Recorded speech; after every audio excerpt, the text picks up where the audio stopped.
you might need to go get some new clothes. And unfortunately for you, you slapped the shit out of the tailor. So what are you going to do? The only tailor in town? No.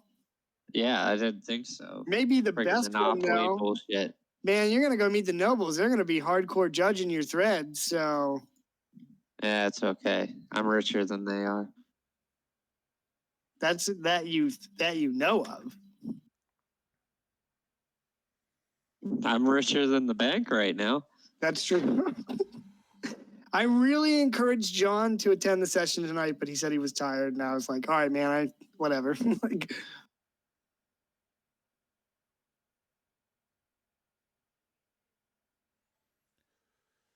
All right, cool. You're good, man.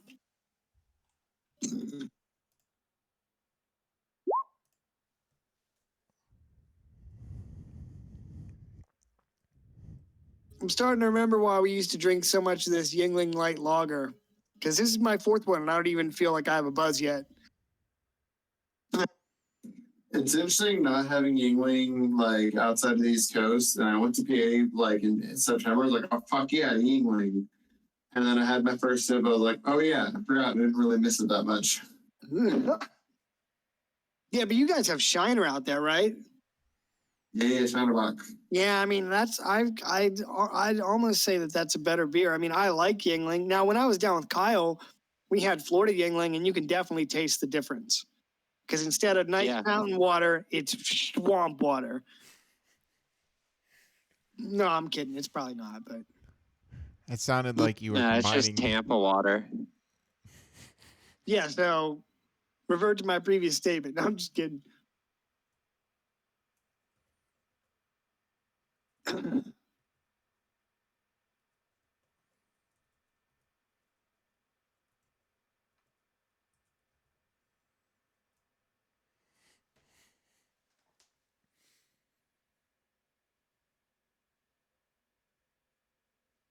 All right. Save it. Can you drop down to another channel, please? Can you drop down to, well, let's go to By the Fire. Okay.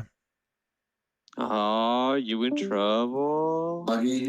Going to the principal's office. Joke's on him. I'm not going. All right, Chewy. I'll go to... So tonight, during your trance, you dream again, except this time it's an expansive 2-part dream, and I'm going to send these to you over Messenger. So as you begin your trance and settle into your meditation, your thoughts deepen, and the clouds of your mind kind of fade away to a clarity. So in your dream, you open your eyes to a beautiful blue sky. The sun is bright. You feel cool, even a bit damp. You draw a breath, but begin to cough as you expel blood and dirt that you've inhaled into your lungs.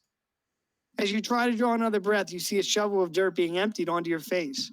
The sunlight above grows fainter as you view it through the soil that covers your body. You would scream, but your mouth suddenly fills with dirt before you can make a sound.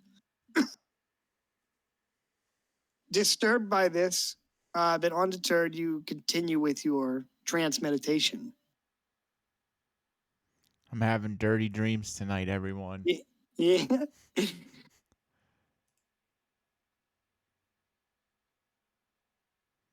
In the second part of your dream, you approach a great and powerful vampire ancient. Having just completed a perilous task for him, you swell with pride at your approach, sure that he will now bestow you with even greater power. The entire clan's eyes are upon you as you walk towards the dais where he stands. Horror suddenly takes you as you realize that your task for him is actually unfinished. And as you raise your arm to defend yourself, you realize that all your vampiric powers have left you. You cry out in terror as the clan suddenly descends upon you, and the ancient's fangs rip into the flesh of your throat. Then you awaken in a cold sweat, terrified. Okay. So, dreams are 2-parter tonight. Yeah, we're going to have to hurry up and get on with this masterclass. Yee. All right, that's all, buddy. I just wanted to get those dreams out of the way. All right, that was pretty scary. Yeah. Yeah. Lots to talk about on Fuff. Yeah. All right, Petey, let's drop back down. All right.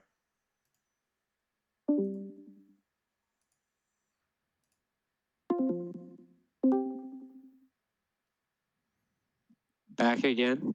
Yeah.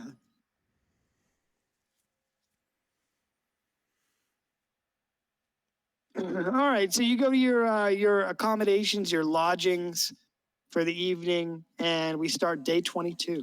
And like I said, today there are light clouds. It's a pleasant fall day.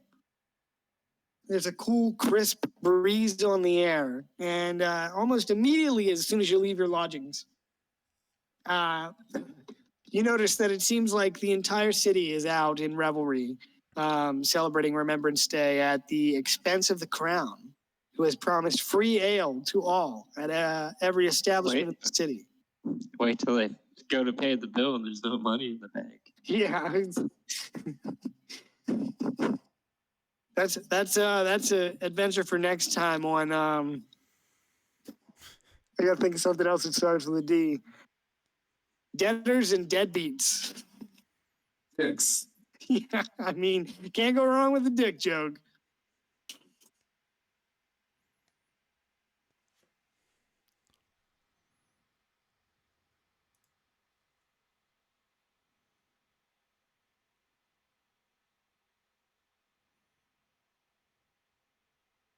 And we will wait for Dave to get back, unless you guys want to move on to the Champions Feast. Did you want to engage in any revelry or merriment or side quests or anything like that? Let's go get in a bar fight. Let's do 16 side quests. 16 side quests? Oh my God.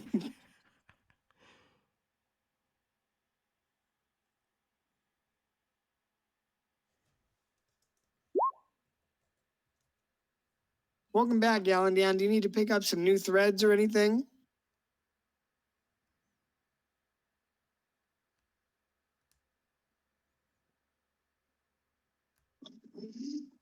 Maybe I'm gonna stick with the same old tights and tunic, Okay. but the fancy kind.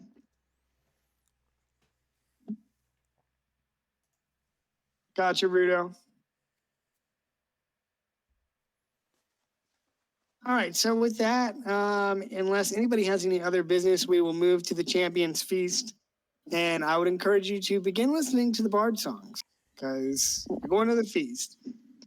All right, so you kind of meander away your way across the city and just kind of enjoy the general day of merriment and revelry. And before you know it, the sun dips low behind the clouds, and it's time to go to the King's Garden Citadel. Now, I have a description of the Citadel, and let me just put you over here real quick.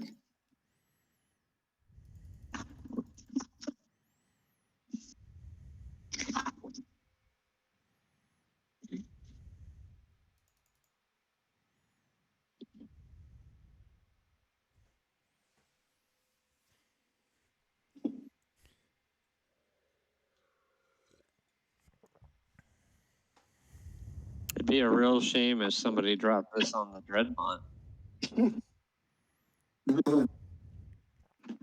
Sorry, I need 1 second here.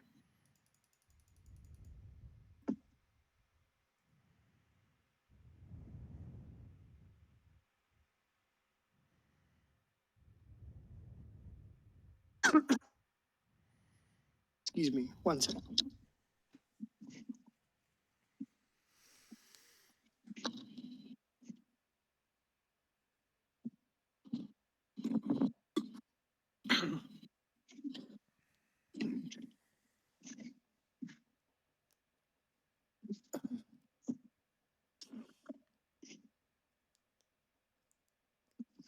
Like to take this time for everyone to coming to my feast. Sorry, I'm just trying to find my description. Hey, good. I'm just gonna pop a spot on my throat here. Wouldn't that be treason sitting on the king's throne? Yeah. Probably, but he just let me walk right past them, so I assumed it was okay.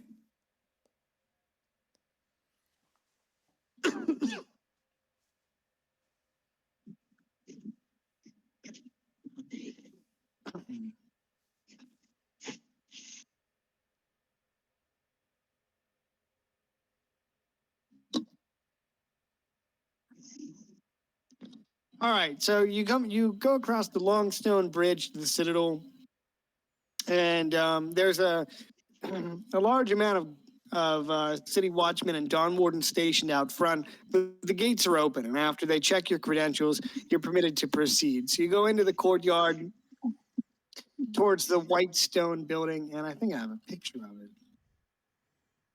it. I think I got assaulted by the guards. My goodness, I wish I could stop coughing. All right, so it kind of looks like this. Let me see if I can copy and paste it. So it kind of looks like that, right?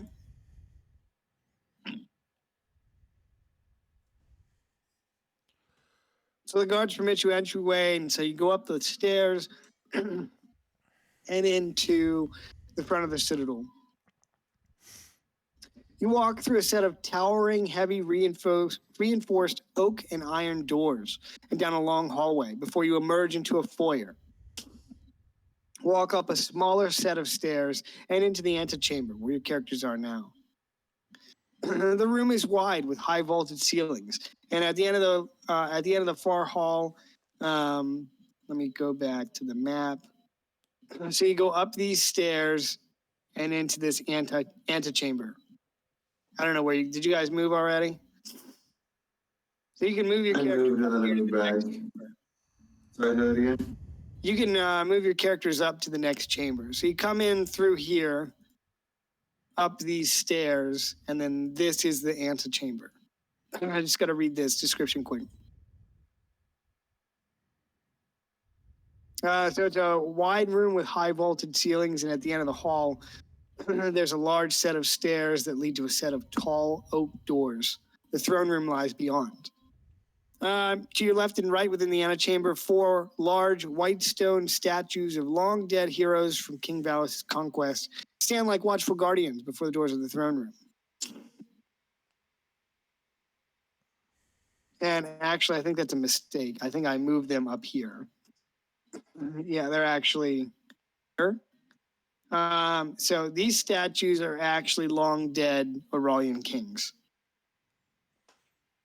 And if you wanted to, you can make a history check and find out a little bit about them, but you don't have to.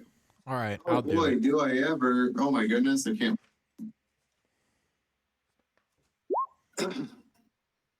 I don't recognize any of them. Yeah, they don't look 21. familiar to you. 21. All right, so are you checking these statues? I was more interested in the heroes, but yeah, I'll take those two. Okay, gotcha. Well, we can do both. All right, so from clockwise, right to left here, is a statue of King Isilcrid Erendar. King Isilcrid is King Varn's father, and he is responsible for the buildup of the Aurelian fleet after the siege of Coldbrook Harbor by the Sundarians of Veliscar, after which they paid a ransom to the Sundarians to not enter their waters or attack the kingdom ever again. And just a year later, they sailed south from Sunderfrost and laid waste to the town of Ralston, seizing it as well. King Isilcrid over here refused to accept that and marshaled his army. He had just a force of 5,000 men. They rode north to Ralston. It's a long journey. And he divided his forces to set fire to their ships. And when they attempted to flee the city overland, King Isilcrid's riders rode them down and slaughtered most of the Sundarians. Not a favorable event in Sundarian history, but he's known as King Isilcrid is remembered as a strong defender of the kingdom. Directly south of that is a statue of King Varn, who died in the last war. Varn is a kind of a polarizing figure in the kingdom due to his aggressive tax policies that led to rebellion against the crown. But as a result, the naval port of Andor to the west was constructed with help of his high taxes. So other than the setting sun crisis, which reflected negatively on his leadership during the time of against the giants in the last war, and his sacrifice of his noble sacrifice of his life in battle has given people many reasons to view him favorably within the kingdom. They just hate him because they made them do math textbooks in school. Yeah. Across the hall here in front of Savik is a statue of King Valos the Conqueror. As everyone here knows, King Valos, after the death of his father, Alatar I, who's up here, was beheaded by the West Guardians and Lord Wainwright. He mustered his armies and in that time rode north to meet with the Gold Dragon Ornax, the Worm King of Justice, through which he made a pact with the Worm King after slaying Ignan Emberfist, the fire giant captain that was forging weapons in the forges beneath Dunspiren. Ornax has bound his they have an enhanced bloodline thanks to the power of the Golden Dragon. And Valos was successful in his conquest of the Republic of Westguard. And of course, up here's a statue of King Alatar I, who's known as the Peace Seeker for his attempts to delay war and outright avoid it with the West Guardians. Unfortunately, to his peril, that was not an effective strategy, and he lost his head. Darren, I'll wrap up the heroes when you get into the next room. Is that cool? Yep, already in the next room. All right, cool. So at the top of the stairs above you, the doors to the throne room open. Climbing the stairs and entering the throne room, you'd see modest braziers hang from each of the 8 memorial columns that light up most of the throne room, coating everything in a soft orange glimmer. Rich tapestries depicting great battles of the founding hang from the embowed ceiling above. Dancing in the flickering light, white sculptures and memorials look down upon the marble floor of the Great Hall. A dark blue rug splits the entire room in half, matched by a set of smaller ones at either side of the hall. Surrounded by forked banners with the royal sigil of House Arendar hanging from the walls. Between each banner sits a shrine-like ornament covered in candles. Many of them have been lit and in turn illuminate the sculptures of the heroes of King Valos' conquest. Tall windows are concealed by heavy curtains colored the same dark blue as the banners and the rug on the floor. Curtains have been adorned with gilded linings and emblazoned edges. Ahead at the other end of the hall, a striking throne of gilded wood sits in front of a giant banner of the Kingdom of Aralis and is adjoined by 2 lavish seats for those aiding His Royal Highness in all affairs. The throne is covered with sacred motifs and fixed with wide armrests, with a sapphire-like shield guarding a sword with wings facing downward, the banner of the king.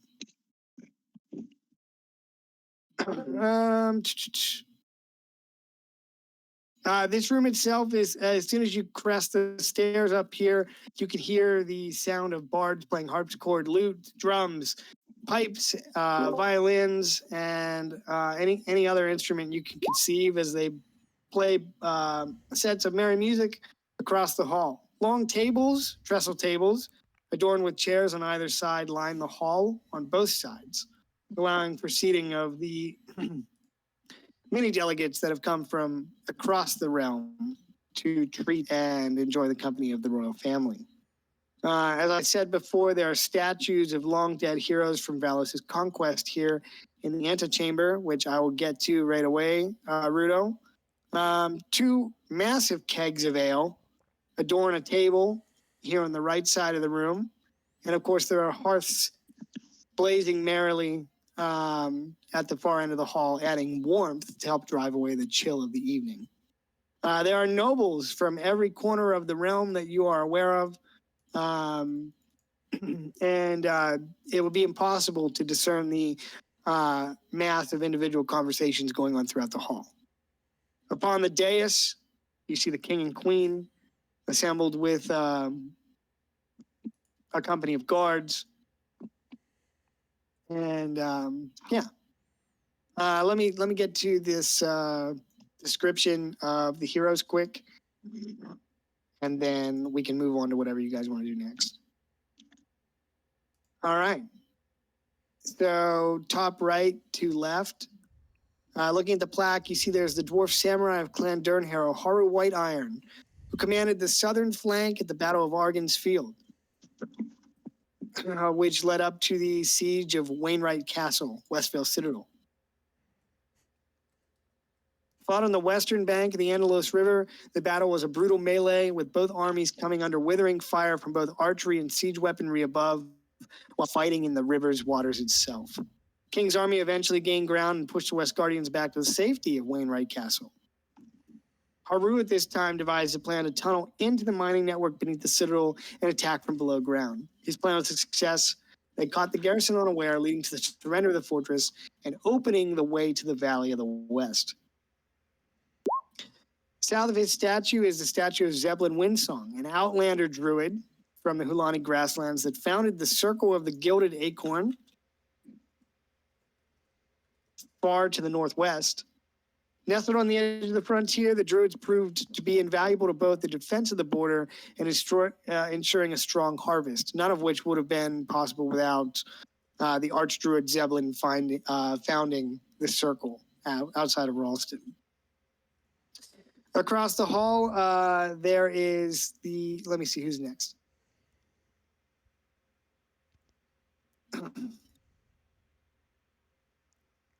Across the hall, there's the Bard Pinecone, also an outlander who very little is known of, but a skilled archer who defeated many enemies, especially during the Battle of the Crossroads. And he also defeated a purple worm during the battle, the Crucible tournament within Coldbrook Harbor. It's said that he kept a detailed log of King Valis' conquest from before the days of the pact with the Golden Dragon, well until his coronation in the halls with which you now stand. And finally, just north of that, there is a statue of a Kenku, arms raised in defense, Thistle of Oakenspire, the giant slayer, he's notated. A Kenku monk who slew the fire giant Ignan Emberfist beneath Dunspiren in the forge works there, saving the life of the future Dawn Warden High Lord Virgil Arreston. After the war, Thistle was promoted to the first Shade Grand Master of the Order, expanding the kingdom's influence and intelligence service across the continent. Well, I don't know what to say.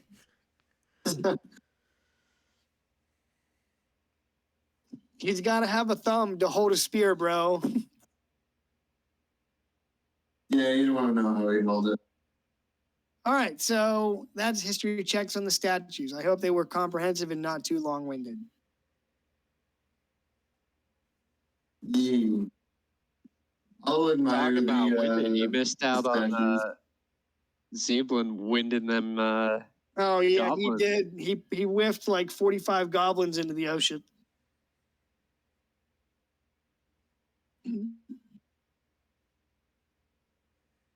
All right, so you come through into the hall, and the crier and his attendant over here with a list stops you. And he says, "Names, please."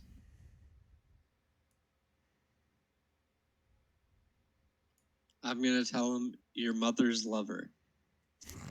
He gives you an exasperated and annoyed look. "You're funny, dwarf. Name?" Gradius. He glances over at his attendant here and he says, "Gradius." He looks through the list and finally spots you, and he looks up at him and he says, "The champion?"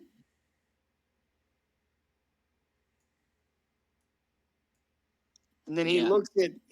looks around at all of you, except for Rudo, because he's not here right now. I'm already in here. Well, he looks around at all of you and he asks, "Are you the champions from yesterday's tournament?"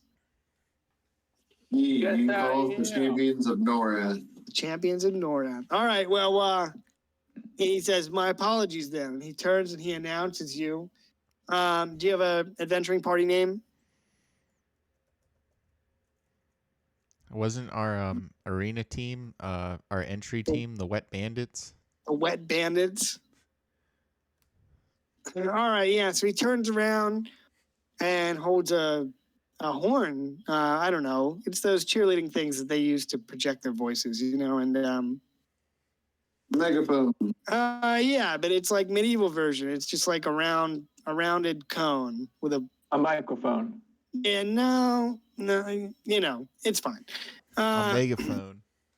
He says, presenting the Wet Bandits, Rudo Decaneth of Timoria, Stavik Bloomline, Galandan Moonwhisper, and Gradius Broken Iron.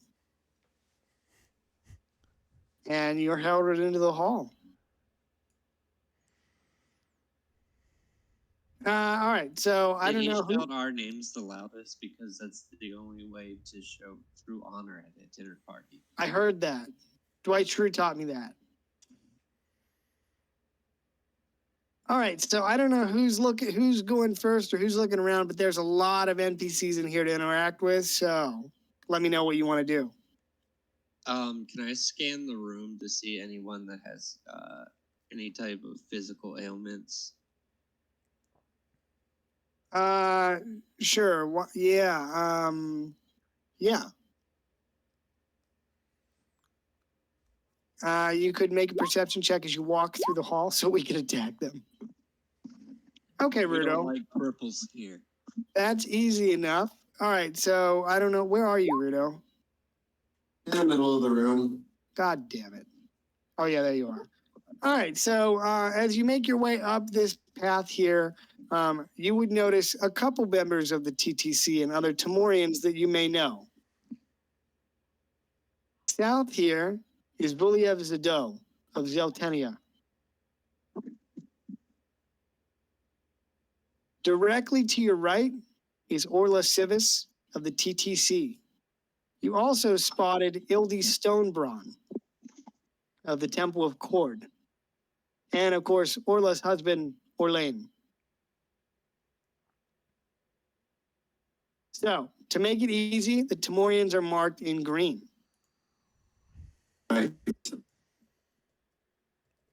So, you spot a few people that you notice. Gradius, let me get back to you with that 23. All right, I'll go talk to my old friend Orla. Okay. All right, so you roll up on Orla here, and she is, as you walk up, you notice that she's talking to three men, and their dates, of course. And so the first here, so from right to her right to left, is an older balding man. He looks to be about middle age, but his hair's already turned to gray. A younger man dressed in fine noble attire, and an older fellow who's got a salt and pepper flecked beard. All three of them are human. And they're having a conversation with Orla here, who is guarded by guards of the TTC. She come up and she turns to look at you and gives you a smile and says, Rudo, I heard you performed very admirably in the tournament yesterday. You heard well. It was quite the fight to be had. You bring honor to the commission. Or, I'm sorry, is it the commission or the consortium?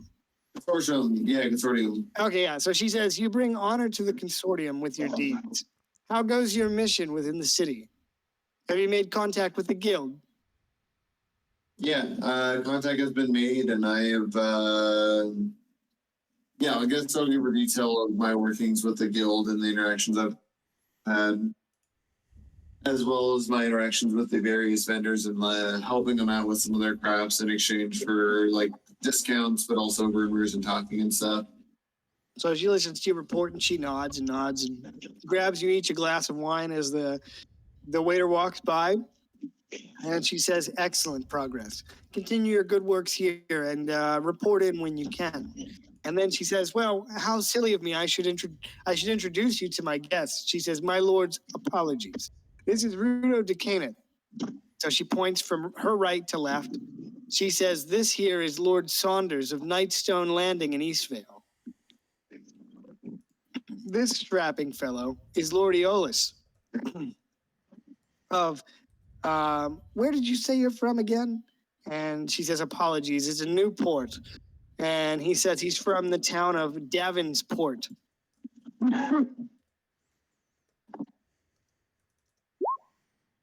He bows to you, Rudo, and he says he's the lord of a new trading hub in the east, in East Vale, and he's hopeful that the TTC will continue to have trade relations with his people. Oh, I look forward to hearing more. And finally, she points to this older gentleman. He's leaning heavily on a cane, favoring his left leg. Seems like he took a wound a long time ago. Gradius. Says, I want to stab him in the leg. oh my God. She says, this here is Lord Tyrus Ironbane, descendant of a once famous house, Ironbane and Aurelius, if I'm not mistaken. And he nods at her and gives her a smile, and he says, you are correct, my lady. We're much happier without the influence of the crown. Though don't tell the king I said that. Where's Lord Tyrus Ironbane from? They are all from Eastvale. He is the lord of Landcarfen City. So, the lords of Eastvale are in orange. Cool. All right, I will continue to make small talk. I'll give someone else the turn, but I will instruct Torque to kind of also help watch over Orland. Basically, prioritize her over anyone else should anything happen. Okay. All right, so you talk a little bit more with these, I don't know what you'd call them, these men from the free cities of Eastvale. And Lord Aeolus kind of perks his interest, and he says, we've heard that your trade capital has just opened an arcane academy. You heard correctly. How goes it? We have taken great interest in the use of arcane energies and their many uses. It's a little bit of organized chaos, but they're coming along, and I'll kind of give them some of the details of the growth from when from the arcaning and how there's like a little bit of quick growth followed by a plateau, but then they continue to kind of master it through the years. But all in all, they're going strong. But I just continue to describe it as organized chaos.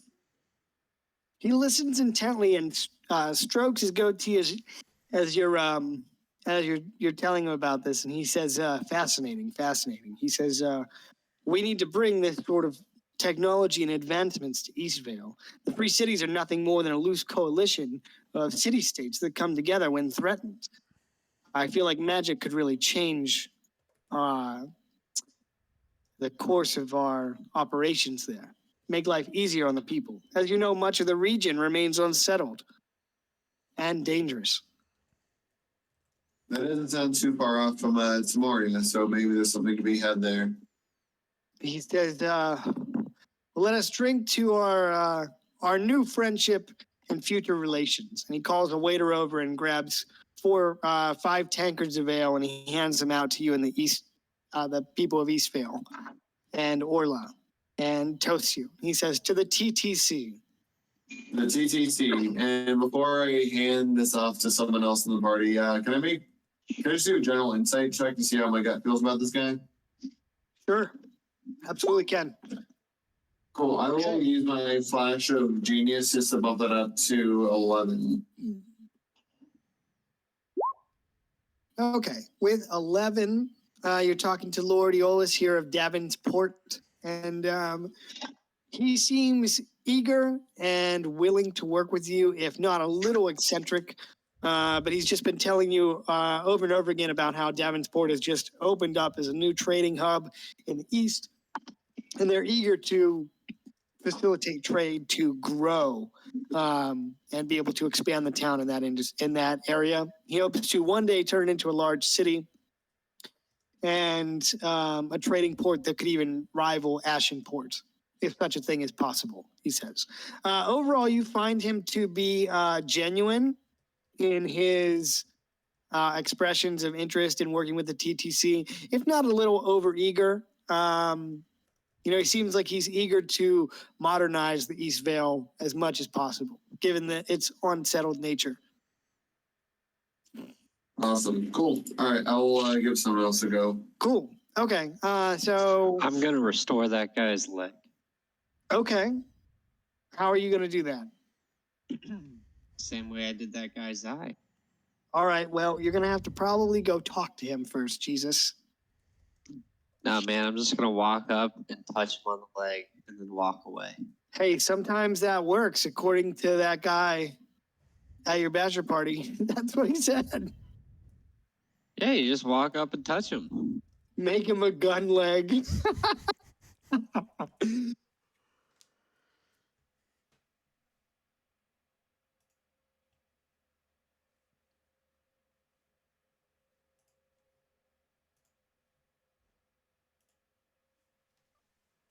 All right, Dave, let me know when you're ready to do that.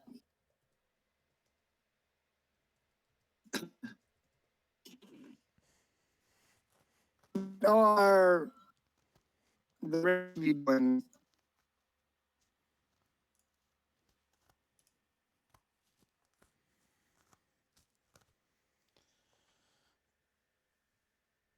Well, don't all jump at once, guys.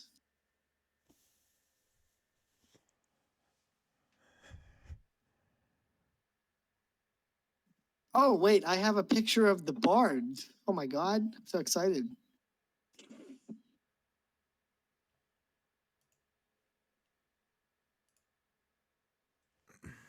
This is what the band looks like, if anybody cares. I do care because I'm going to walk up to them pretty nonchalantly and ask them a question. To the band? Yep. All right, if you're going to throw some hardcore music knowledge down here, you should know that I'm actually dumb. So, It's all good. It's all good. I mean, I'm dumb about something. It's not my area of expertise. It's all good. I can play the bass guitar with tablature. So,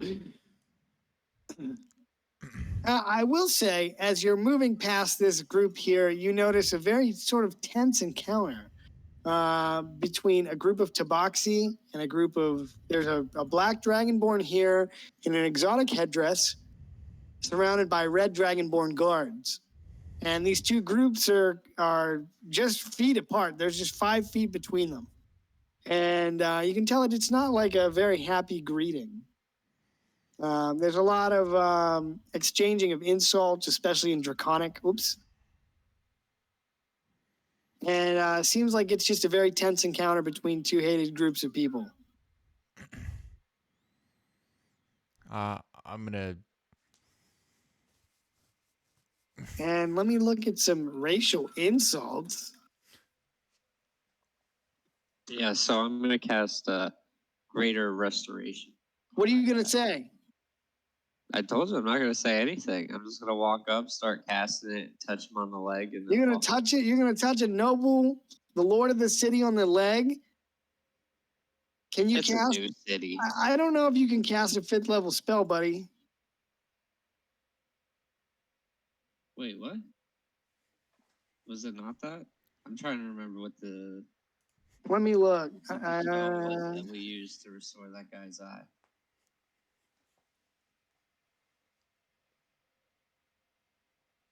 Let me see. You guys are what? Are you guys level 7? I thought we were level 7. Anybody? Yeah, we're level 7. Yeah, so you're going to get 5th level spells at level 9. Oh, I messed that up then. No, it's okay. Here's a chart that helps. So you should be able to go click that and go check out all the different classes. But because I know the spell level gets confusing, spells by level or whatever, it has the potential to get confusing. So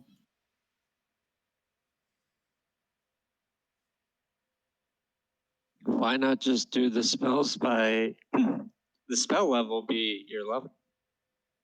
then Is that- by level 9, you'd have insanely powerful magic. Well, they could just scale it differently. Maybe. It used to be that way. All right, Back when the Granddad. game only, yeah. It used to be. Now they just kept all that's the same with the hit dice and the spell sleep. and then upcasting levels that spells that used to be different too. That used to be based on your character level, not upcasting. So you would automatically get a stronger spell, even though it was a level 1 spell back in the day. Back in my day. All right, Steve- Brad. Civic, do you have any interest in this conversation that's going on here?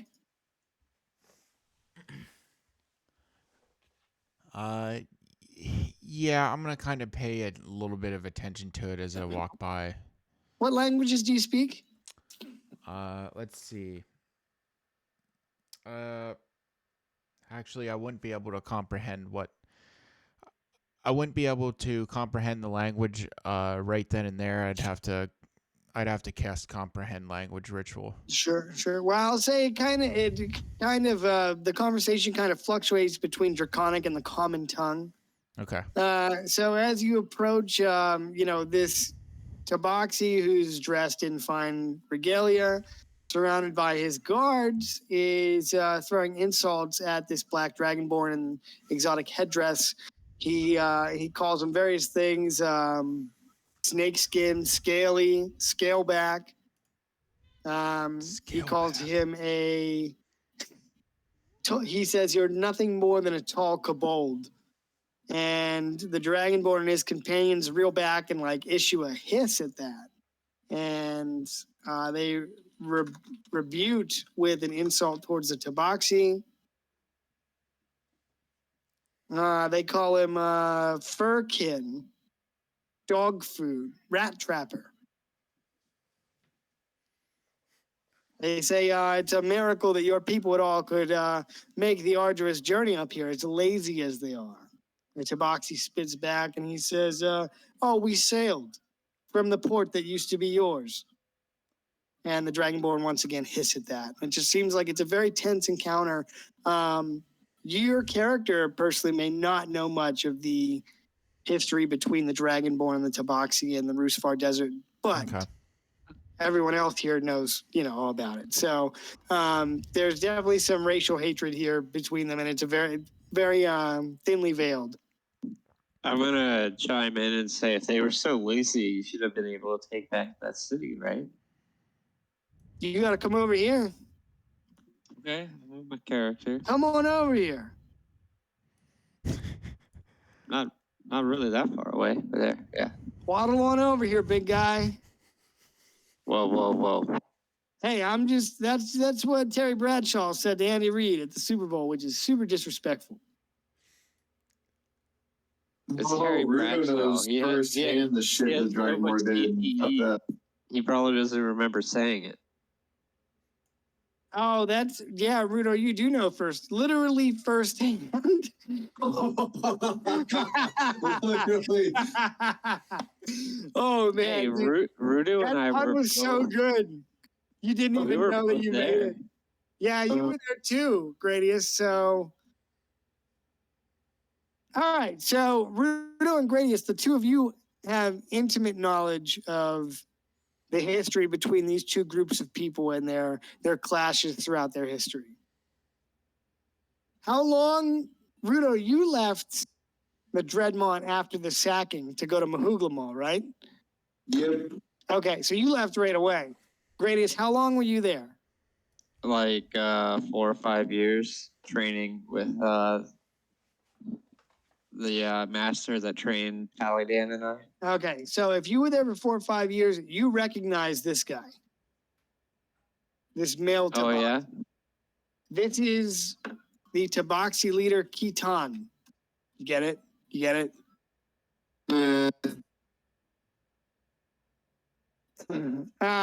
the Tabaxi leader, Khitan, who was elected by the people to rule over the Dreadmont, which was renamed Tabaxia.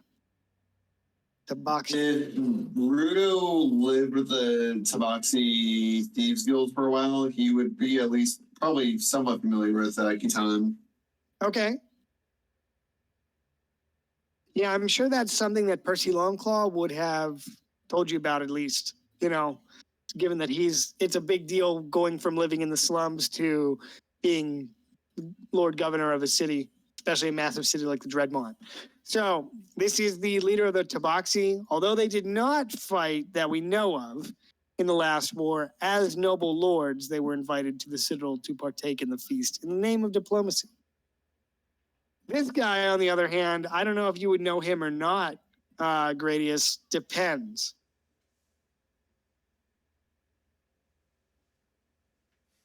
How familiar is Gradius with the Dragonborn military structure and hierarchy and the ruling family? Like, has Gradius ever Probably spent? not that much because he was pretty young Sure. during the sacking. Well, unless you spent extensive time in like Dragonborn controlled territory, like There's Rusvarek, 10 clans. something like that. What's that? There's 10 clans. Yeah, so I don't know if Galandan would know that either, though. I'm 200 years old. What do you mean I don't know? All right, well, maybe you would know then. He You know was it? there at the sacking of Gondor. All right, Galandan. Well, maybe you think that this might be the Dragonborn prince.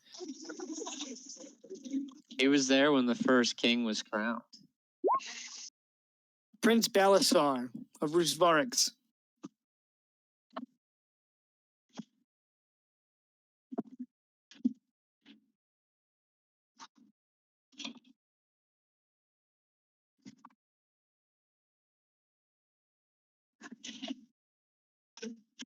Speaking of Galandan Moonwhisper, I'm picking up my framed artwork from Hobby Lobby, I think tomorrow or Friday. Ooh. And Wes actually just informed me that the artwork from Against the Giants actually takes place from Galandan Moonwhisper's perspective, because I didn't put two and two together that the elf that we met in the woods there was Galandan Moonwhisper. Unless that's just bullshit, and I believed it. I remember that. That's one thing you don't need to my notes for. Is we met Galandan at like level 3 when you were hunting the giants. Yeah. He So had a big white tiger. yeah, Wes reminded me of that when we were looking at it, and he's like, you know, whose perspective this is from? And I was like, no. And he told me, and I was like, holy shit, my mind is blown. That's because Yeah, I was proud of Galandan myself told me. remembering that straight up. Yeah, dude. That's because Galandan told me that exact same thing like 2 weeks ago. Nice. All right, well, Galandan, perhaps you recognize him as the Dragonborn Prince Balasar from Rusvarix. You certainly would recognize the regalia. Oh, he dropped. Damn. He said, I don't need this. I already know all these people. Yeah, but I don't need to go to this feast. Fuck it. All right, so Rudo Gradius, you come over here and you immediately know what's up between these two groups that are arguing. Rudo, perhaps you take offense to it since you have close relations with the Tabaxi Thieves Guild that migrated to Mahugamo after the fall of the Dreadmont. But they're right now, it doesn't look like it's going to come to blows or anything, because that would be a big mistake in the presence of the king. But they're definitely slinging a lot of insults at each other. What color is the Dragonborn? Is he black? Yeah, he's black. And the guards are red. Black is, I forget, are they they're acid? Yes. Yeah, acid, and then red, of course, is fire. He's black, and what's the Tabaxi saying for Adam is slurs? You said the Tabaxi sand. Slurs? Thanks for my next character idea. I love it. They're just throwing insult at each other. Like the Tabaxi call the Dragonborn scaleskins. They called them tall kobolds, scalies, failed drakes. The Dragonborn are throwing back at them. They're calling them dog food, flea bags, worm farms, lazy, things like that. He called him Yeah, something that has to do with his color. What? I mean, I'm just saying he might say something to really piss him off.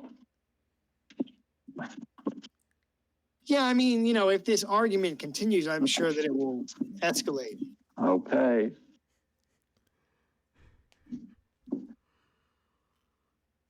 In case you're wondering what that noise is, that's Oh, the yeah. chef there. Oh, you're fine, buddy.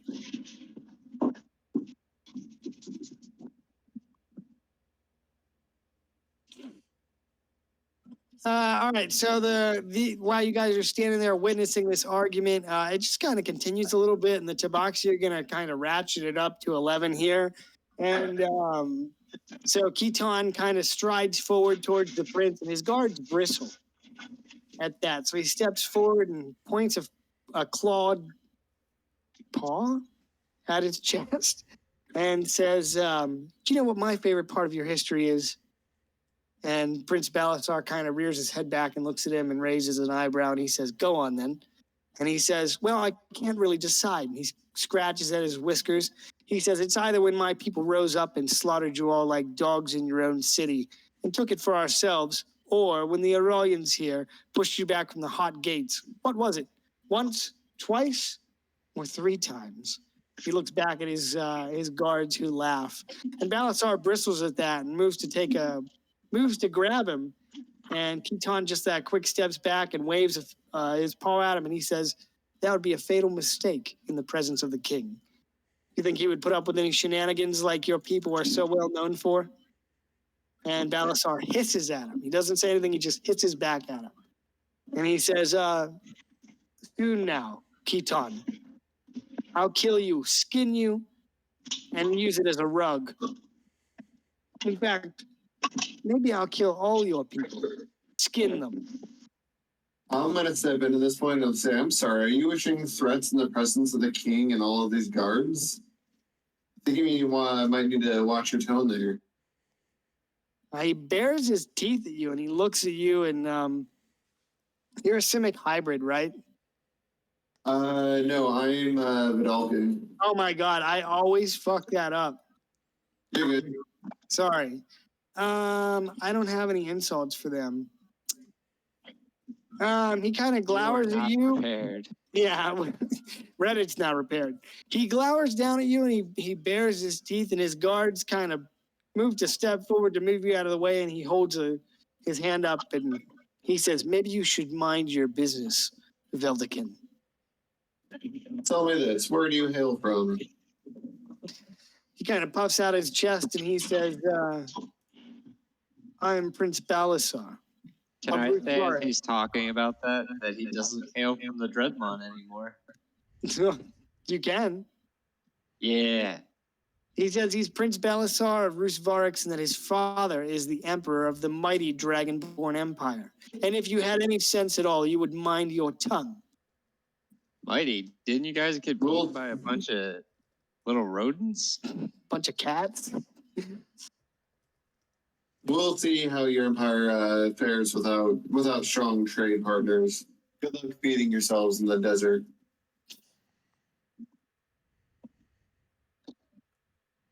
He kind of blanches at that as you say that, and looks at his guards as if to save face.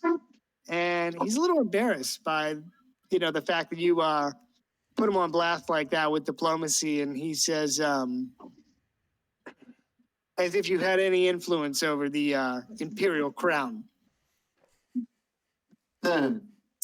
I'll just say you'd be surprised, but you might want to watch what you say in the presence of the nobility here. And now might be a good time to back away and save all the face you can. He scoffs and he says, "Our coin spends is just as good as anyone else's. But he weighs your words." Make a persuasion check. Oh boy.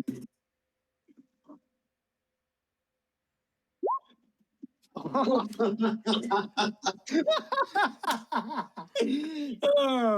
What'd you roll? Oh, What'd boy. you roll?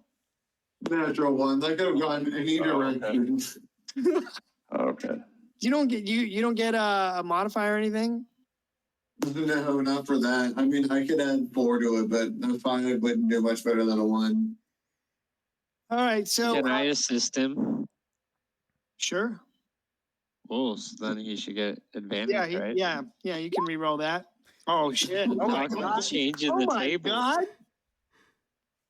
Okay, damn. Good thing you got a little fiery dwarf companion here to help you out. Coming in clutch. All right, so you say that, and he weighs your words as if they're nothing at first. And then after a moment, you can see that the thought kind of clicks in his head. And he glances around sheepishly and looks. He looks at you for a moment and stares back at Keaton and nods at him. And he says, there'll be time for this later. And he turns back to you, Rudo, and nods at you, and he says, I trust our arrangement will hold. I won't say anything, or I'll give him a nod. And then I got to step away for a hot second. Okay. I'll just say he nods back at you, and then they're going to move to take their seats at the table. All right, I want to agree, Keaton, but I got to step away for a second. Sounds good, buddy. I'm gonna BRB bio if that's cool with you guys. Give me 30 seconds. Let me know if those 5 beers finally caught up with me. I'm gonna walk over to the bards. Okay. I put a picture of them in Discord. Yeah, they look awesome. Thanks, man. I made all those. Yeah, looks pretty sweet. I really like the drummer. Well, actually, I made all of them except for the drummer. I had a drummer, but somebody put this guy on Reddit, and I was like, damn, that's cool. It's way better than the one I have. I'm going to wait until they finish their song that they're currently playing. I'm going to use the performance skill to dance. Okay. All right. Until So they- they are playing the song I linked in Discord right now, "The Cup of Mead." It's a drinking song. Get everybody in a good mood. Okay. And I posted the lyrics to that in the chat yesterday. So they're gonna play that song, and then as it finishes up, people will clap and cheer. And before they launch into their next song, there's a female human bard here with a lute, and she's gonna kneel down and see if you had any requests or anything. Let's see. I'm gonna approach her and say, bit of a strange request, but I was wondering if you have heard of a certain play called Sword and Shadow Spear, A Tale of King Valos' Conquest. It's kneeled down there, and she strums her lute a little bit, and she's thinking about your request. And the drummer back here is just like drumming lightly to keep the mood going. And she thinks for a minute or two and says, yeah, I've heard of that one. She says it was popular a long time ago. And then, if I'm not mistaken, I think they made it into a play. Used to be a tavern tale. And since the Royal Theater Company made it into a play, most bards don't play it throughout the taverns anymore. It's about, she nods over to the corner here. She says, I'm pretty sure it's about that one over there. She points to the statue of Thistle.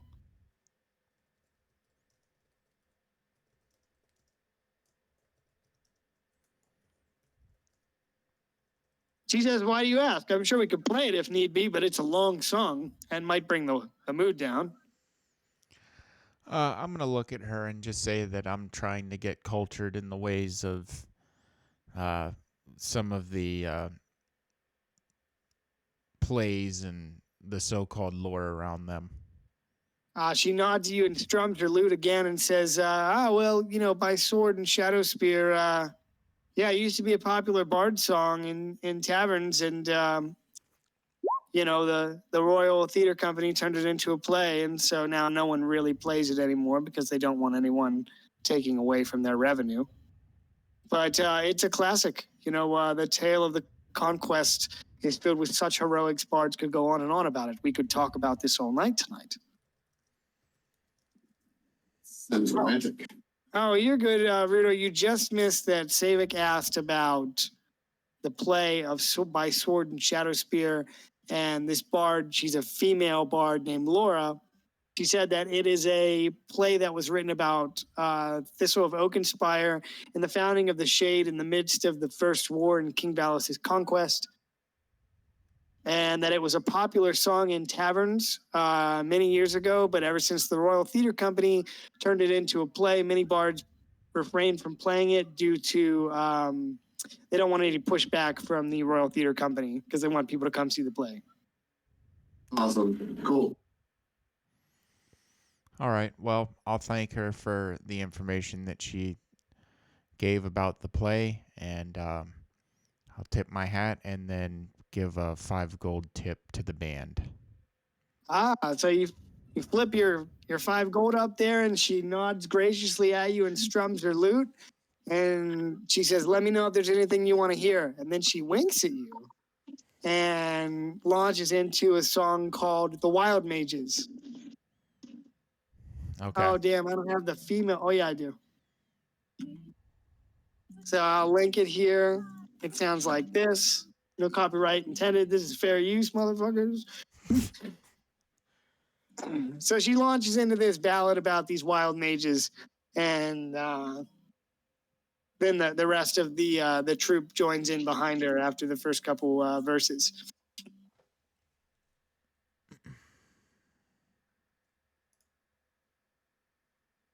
Let's see who Gradius and Galandan. Well, I don't even see Galandan in the game right now. But Gradius, is there anything you wanted to do?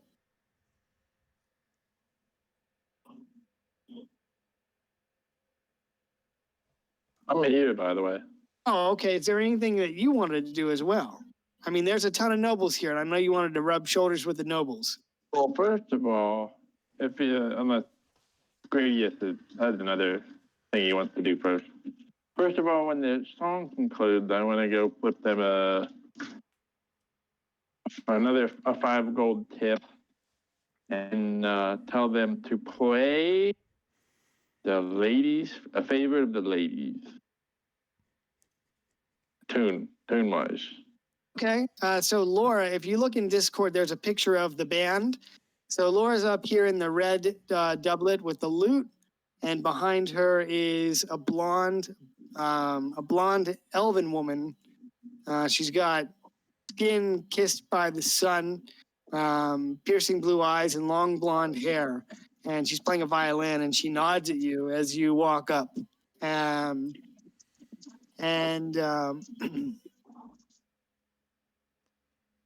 Laura says, "We can certainly do that." And they are going to play. They launch into this song.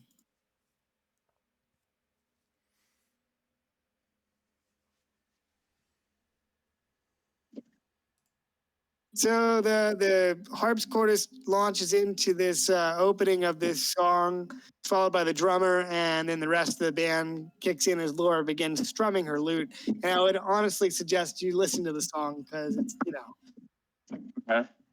it's bardcore, bro. Oh boy. I just want to put them in a good mood. Okay, yeah. So they kick up the tune, and folk around the grand hall raise their glasses and let out a cheer as the band lets into this song. And of course, they thank you graciously for the tip.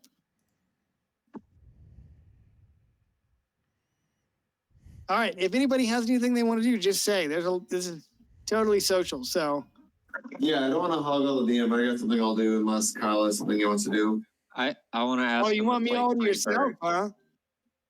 Yeah, buddy. Sorry, Kyle. What's up? I just wanted to ask him to play Freebird. I bet they have it. Let me see. I'd almost guarantee that they have it. Tell the Kinko get murdered. Yeah. Freebird Bardcore. Dude, you're not doing it right. You got to go up and you got to be drunk, and then you got to shout it like 10, 15 times. Hey. Freebird. They have a harp version. All right. Well, if there's anything else you want to do, let me know. So, Gradius, you go over there and you start shouting Freebird at them, and they nod at you over and over again. Like, we're going to get there. Like, I got some stuff to do. Cool. I don't see you in roll 20 though, bud. Yeah, I'm downstairs. I think it probably locked Yeah, me out. It's cool. I just wanted to be sure you could see the map because there's everybody with a Yeah, portrait is a noble, you know. So Yeah, I saw that. I was looking at this last night and sweating, and I messaged Wes, and I was like, I honestly think that I might have put too many NPCs in here, but we'll see.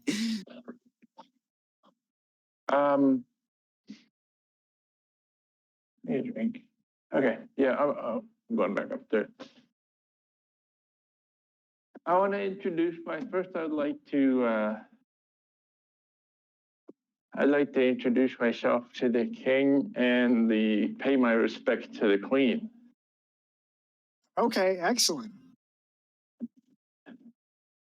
So you would want to go straight down towards the throne.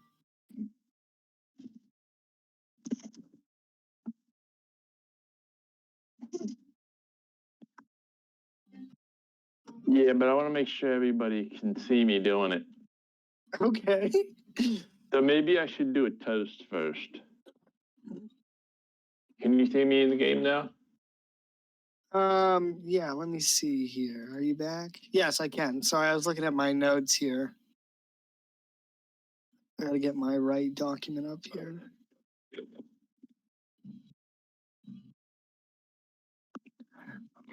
For like the most important, like noble women. Maybe I don't know if they're congregating or if they're all sitting with their The most respective noble partners. women. All right, so Yeah, closer to the throne, better. important noble women. All right, so there are a couple throughout the room here. As you make your way up towards the throne, you could see a cavalcade of folk that are Hey. dressed similar. Hey, What? no, I'm yelling at my cat. Hey, Oh, cut that you out. see a group of people that are dressed very similarly to your companion in dark purple robes, seated at the table closest to the throne here. Of those women, there are several. Did he just drop? Oh, dang, might have. Oh, I think that was Kyle. Yeah, I'm here. He won't be back. Anyway, Gallandan, you see 3 women in dark purple robes, as well as numerous women spread throughout the party here. Probably the most beautiful of all the women in attendance, though, is either Queen Visenya or her daughter, Rayella. Oh, okay. Princess Rayella, excuse me. Well, the elephant.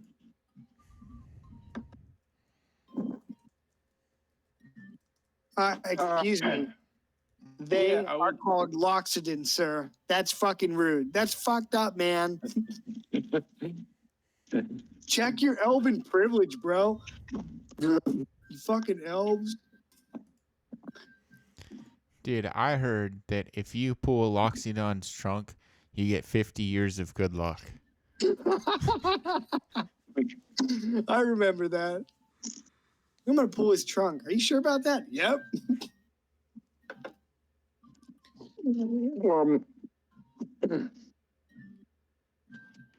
Yeah, I introduce myself to everyone. You want to introduce yourself? I want to hit the important bases, like the most influential too. Okay. So Maybe like what- the top 3 most influential women here, and then like also top 3 like most beautiful. And maybe there's a Venn diagram there. I don't have a Venn. I mean, yeah, but I don't have one. The queen. I'm talking about the queen before. Yeah. So Queen Visenya is extremely beautiful, as well as her daughter, Princess Rayella. She's 18, by the way. 18. Yeah. Let's see who else here. There are several women from the Arcane University in attendance that are of importance, as well as some lesser nobles over here by the hearth on the right side of the room. And various other lesser ladies, lesser meaning noble standing. That's a being what? God damn it. Okay, well, without like, I mean, do you want to know like who else is in attendance here? Like I can. no. Okay. I'm trying to figure out how to talk to all of them without taking up a lot of time. I mean, this, Introduce myself, make introductions and things like that. this elf bard is not a noble, but she seemed very pleased to see you.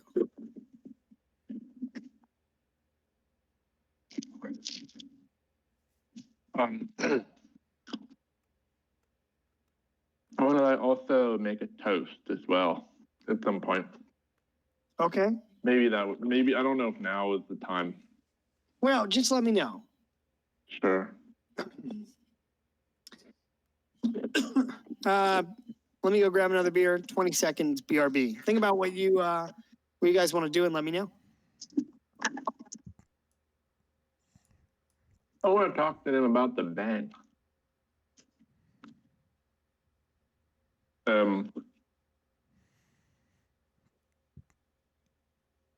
My new charity.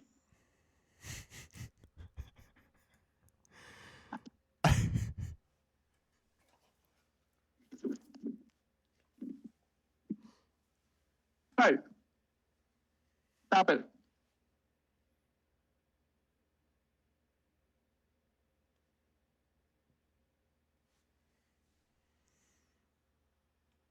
What'd you say you wanted to do, Dave? Sorry, I walked away right as you said it.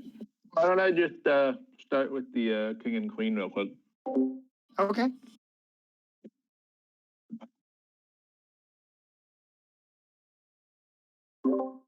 I want to introduce myself. I haven't met the queen yet, right? Correct. Okay. Whenever you're ready, you can just move on down the hall. Well, my cat. The problem is she's sitting on my mouth. I'll move you. All right, so you walk down the hall towards the dais on the this long dark blue carpet that adorns both sides of the hall, the middle of the hall. And you walk past varying lords and ladies of varying importance before you come to the dais. In front of you, you see a heavily armed knight wearing the same sort of helmet that you saw in the arena today, as well as the prince, King Alatar II, Queen Visenya, and a dwarf. In let me send you his picture. Strangely enough, this blonde dwarf with this great bushy beard and this strange-looking staff stands upon the dais at the side of the king, almost as if he's an equal. Okay. And you can feel his gaze bore into you upon your approach, and it almost feels like a weight boring into you as he looks at you. And Well, you know what I do? Look at my portrait. That's how I look back at him. Not the one here. The one here. The other one. I look back at him. all right, so he looks like this.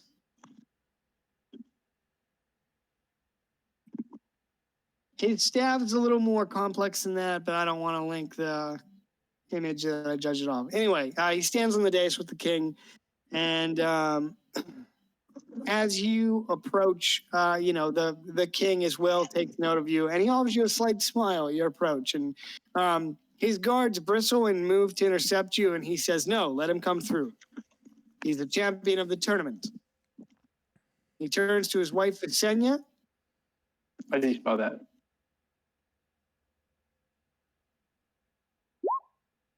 Okay, thank you.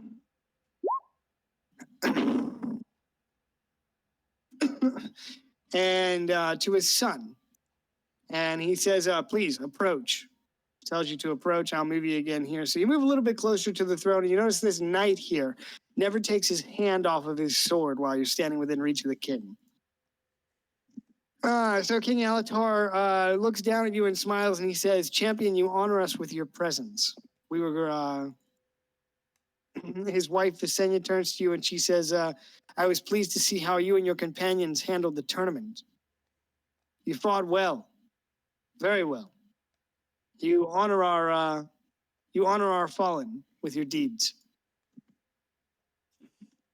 Well, I just wanted to pay my respects and thank them for the opportunity both to participate and in the invitation to the feast here. The king nods to you and he says, you've proven yourself in battle, and we are honored to have you here tonight amongst the other nobles of the kingdom so that they might better know their champions. And the prince here is going to pipe up and he says, I trust you'll be back next year to defend your title. Well, yeah, if I feel like it. He laughs at that and That's my elf answer. he gives you an appraising look and he says, you know, I almost had you. Sorry, I'm not sure what happened to my Discord, but it's back now. You're good, buddy. Dave's just talking to the king and his family. Yeah, so Galandan, he gives you an appraising look up and down and he says, you know, I almost had you yesterday. Maybe next time. Be He a little says- quicker on your feet. He laughs and he says, yes, indeed. If maybe if your artificer hadn't teleported me outside the ring, I would have had you. But I guess that's a battle that'll be decided a year from now.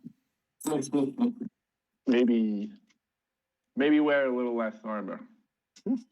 He laughs. I wink at him. Yeah, he laughs at that, looks back at his father who smirks, and he says, don't tell him that. He's always thinking he's right about everything. And so the king is going to interject, and he says, my apologies, you probably haven't met my son. And he forgets his manners. He looks down at his boy, and he says, this is my son, Prince Valos II. Hopefully he learns some sense before he ascends to the throne. Like wearing less armor when you go out to face the enemy. And Prince Valos II kind of lets out an exasperated sigh and smirks at you and he says, see what I mean? He's always right about everything. Well, maybe someday you will beat him. I got chips stuck in my throat. He nods to you and he says, you know, honestly, if I'm half the king my father is, I'll be blessed. 25 years of peace is no small thing. Especially in this kingdom. Well, pay mind to your father, but also listen to your mother. And then I look at her, and I do the Galaban grin. Okay. She blushes a little bit at the compliment, and Valos II seems impervious to it. And he says, to be honest with you, I'd rather listen to my mother than my father. But when your father's the king, you don't have that option, if you know what I mean. Well, the The tale of the patriarchy. Oops, we accidentally started feminism. This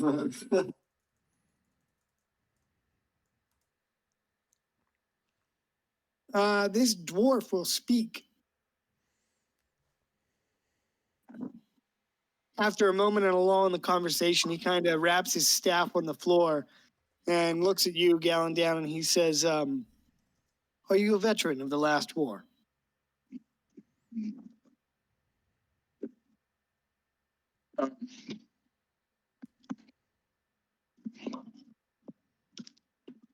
Yeah, sure. The dwarf Sorry. smiles. No, it's okay. You're fine, man. Fucking insult me. Man, you're choking harder than the archery competition right now. Damn, nobody laughed. I thought they would, but it's I all did. good. I thought that was funny as hell. Oh, thank you, dude. I was like, damn, nobody laughed. Like, all right. So you say you're a veteran, and he nods and gives you a little smile, and he says, "I thought as much. You smell of 100 battles or more.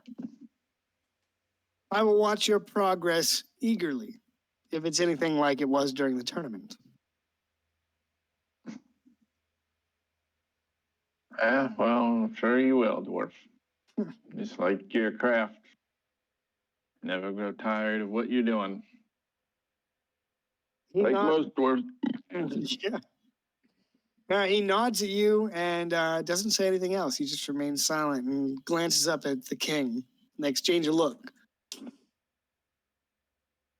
I'll say, The princess is actually over here. okay, I'll go over there, but before I do, I'll tell the dwarf to, maybe they want to think about trimming that beard a little bit. Fine, man. These guys playing beer pong. Yeah, dude. You got to go over there and check it out. Holy I shit. just noticed. That's a little Easter egg. That's so fun. I'm Nice. so glad you noticed that. All Sorry, I right, didn't mean to Galen. interrupt. I just wanted to get that out there. No, you're good. All right, Galandan. So you come over here and you find Princess Rayella, spelled like this. Speaking with Sir Hector Oreston. They're a little cozy. Standing close together and kind of speaking in hushed tones and laughing, and they seem to have a very close relationship for a princess and a knight. Oh, we haven't met yet. So you approach, and they're laughing at something. And as you approach, Princess Rayella straightens and adjusts her dress and clasps her hands in front of her waist and says, "Hello."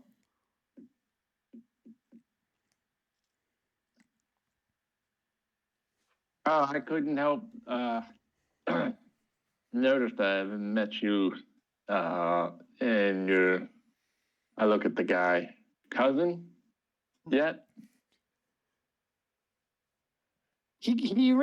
Sir Hector raises an eyebrow at you, and he straightens up a little bit, and he says, "You're in the presence of Princess Rayella Arendar, elf. Show respect."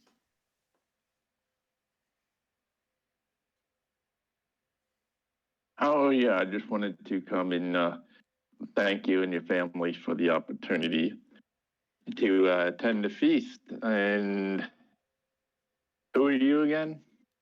Refresh my memory. I say as I pull out a comb and start combing my hair. Sir Hector is a little I know taken who he aback. is. Yeah, so he says, he kind of bristles, and the princess puts a hand on his arm, and she says, "Do forgive him. He's shamed by his defeat yesterday, although he fought valiantly. This is Sir Hector Oreston. You fought him yesterday in the final bracket of the tournament." Oh, yeah. Kind of jogged my memory a little bit. Sir Hector reaches over and scratches the back of his head, and he says, "Jogs your memory. You didn't take a dirt nap." And he shakes his head and he says, "Apologies, I forget my manners." And he extends his forearm, like to clasp your own in greeting. And he says, "Sir Hector Oreston, of the House Oreston."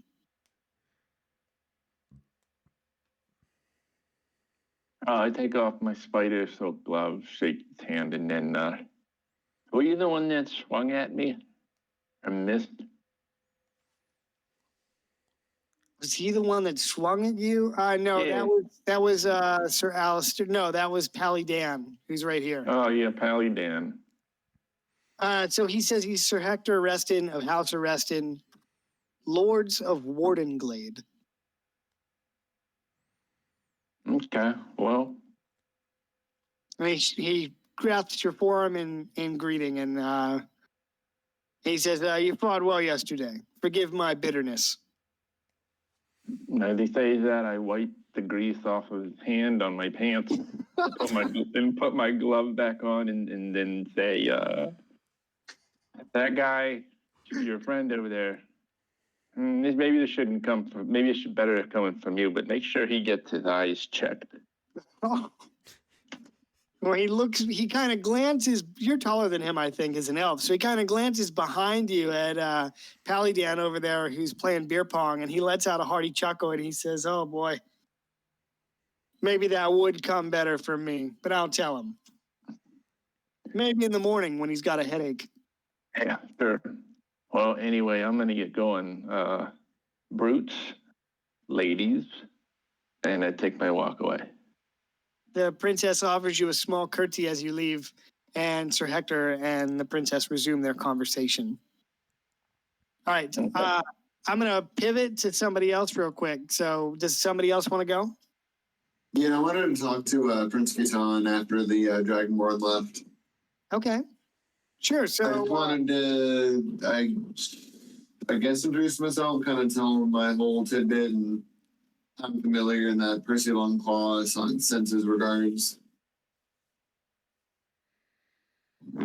okay, so you approach and he regards you warmly, given that you took up for him in the dispute there with the Dragonborn, and his guards seem at ease with your approach, and he listens to you retell the tale of how you lost your hand in the Dreadmont and your flight to the northwest, and the founding of Mahuglamal with the Thieves Guild, and how you're close with Percy Longclaw.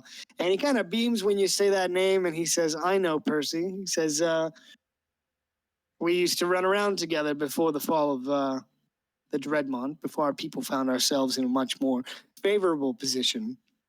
He's a good man. I guess he wouldn't be a good man. He's a fine tabaxi and an even better leader. And I'm grateful for the assistance that the people of Mahuglamal have given my own people. He gives your tunic a good look over, and he notices the badge of the TTC that you wear, and he says, "You're with the consortium?" Yes, I joined them. That's actually why I left Mahuglamal in the first place. I work and I help manage the trade between the other nations, which is what brings me here. He nods and he says, "Then you do a most noble service, Rudo of Mahuglamal." He says, "If it were not for the Timorian Trade Consortium, my people would not have survived the winter with repelling the Dragonborn from the city. Without a steady flow of supplies, we would have been done for. Our rebellion would have never formed into anything more. Luckily for us, the Timorian trade ships, come to Tabaxia regularly, and we are eternally grateful for their assistance. Otherwise, we might still be under the heel of those scaleskins over there." He nods towards the Dragonborn. I'll let him know. It said if you let me or let us know if you need absolutely anything, and I'll give him like the equivalent of like a favor of if shit hits fan if he needs anything. This is kind of a token that that Rudo kind of owes him one, and so that kind of helps give him some sway with the TTC should he need anything desperate in the future. Okay, damn, that is actually extremely interesting, and I would love to see how that comes into play later. I will say he takes note. It was what, your right hand or your left hand that you lost? It was probably my right hand is what they would have done. All right. Well, he looks at your hand and he doesn't touch or anything, but he gives it an appraising look, and he says, "I see you met a cleric with some kindness." I did. Thankfully, that was shortly after that fateful day of the Dreadmont, or I guess the Tabaxia. But I'll give it the old slopperoo and say, "Yeah, he patched me right up," and I'll let out a little chuckle. He smiles at that, and his guards follow his lead, and he says, "Well, I must say, Rudo of the consortium, I am most pleased to meet your acquaintance, and I certainly appreciate the offer of a favor. As you know, my people are in precarious position in the South. I'm sure the Dragonborn to this day, even after 25 long years, would like to regain control of our city. But that will never happen, not while our people have strength to fight. So there may be a time that I will call upon you. Well, I wouldn't be where I am today. I wouldn't be alive if we're not for you people. So you have my ear and you have everything at my disposal. He nods at you and he says, as the leader of my people, I will do what I can to assist you in kind. And he says, if you ever should find yourself in Tabaxia, you have a place at the royal palace. Awesome. I'll thank him and I'll clasp his hand and then I'll pass the buck to someone else. Cool. He clasps your forearm back in return and nods at you. He's a bit taller than you as a Tabaxi. He's probably close to 7 feet tall. But you get the opinion that it was a very warm encounter, very genial. And he was sincere in his words. Awesome. Cool. With that, I'll kind of walk away and meander a little bit, but I'll pass it to someone. Okay. I was gonna say I gotta go to bed. I have to wake up at like 6 a.m. So All right, Petey. That's fine. We're gonna still be doing this next week. So, that sounds good. all right, man. Thanks for coming. Talk to Pally Dan then. Oh yeah. I can also send you some of that over Facebook this week. Okay, we can do that too. Cool. And remember, you got 1,100 experience points. Okay, All right, buddy. later. Later, man. Night, man.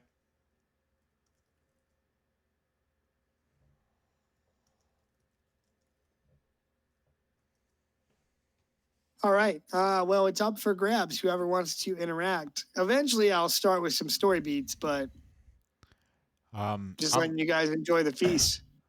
I'm gonna head over to the Arcane University table Okay. after watching Gallandan, weave his way through the conversation with the king and the queen, and so on and so forth. Okay.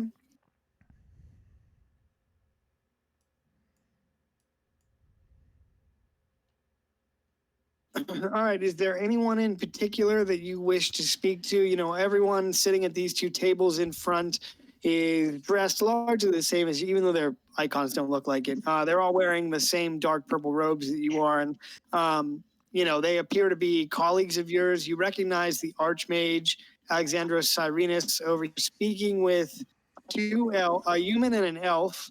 The elf is in white robes with gilded thread, and the human is in red robes, dark red robes. And they don't appear to be Aurelians. Okay. But you recognize some of the other professors that you may have seen around the AU and, of course, the Archmage. All right. I guess I'm going to go ahead and introduce myself to the Archmage. Okay. Uh, Let me get his picture here.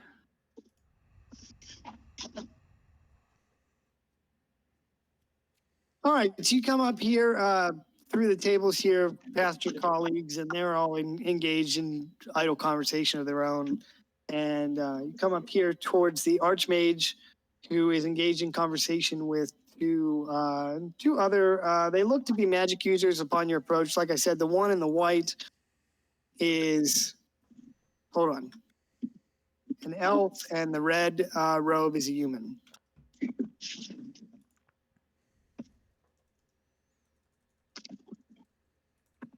So you come up on Cyrenus.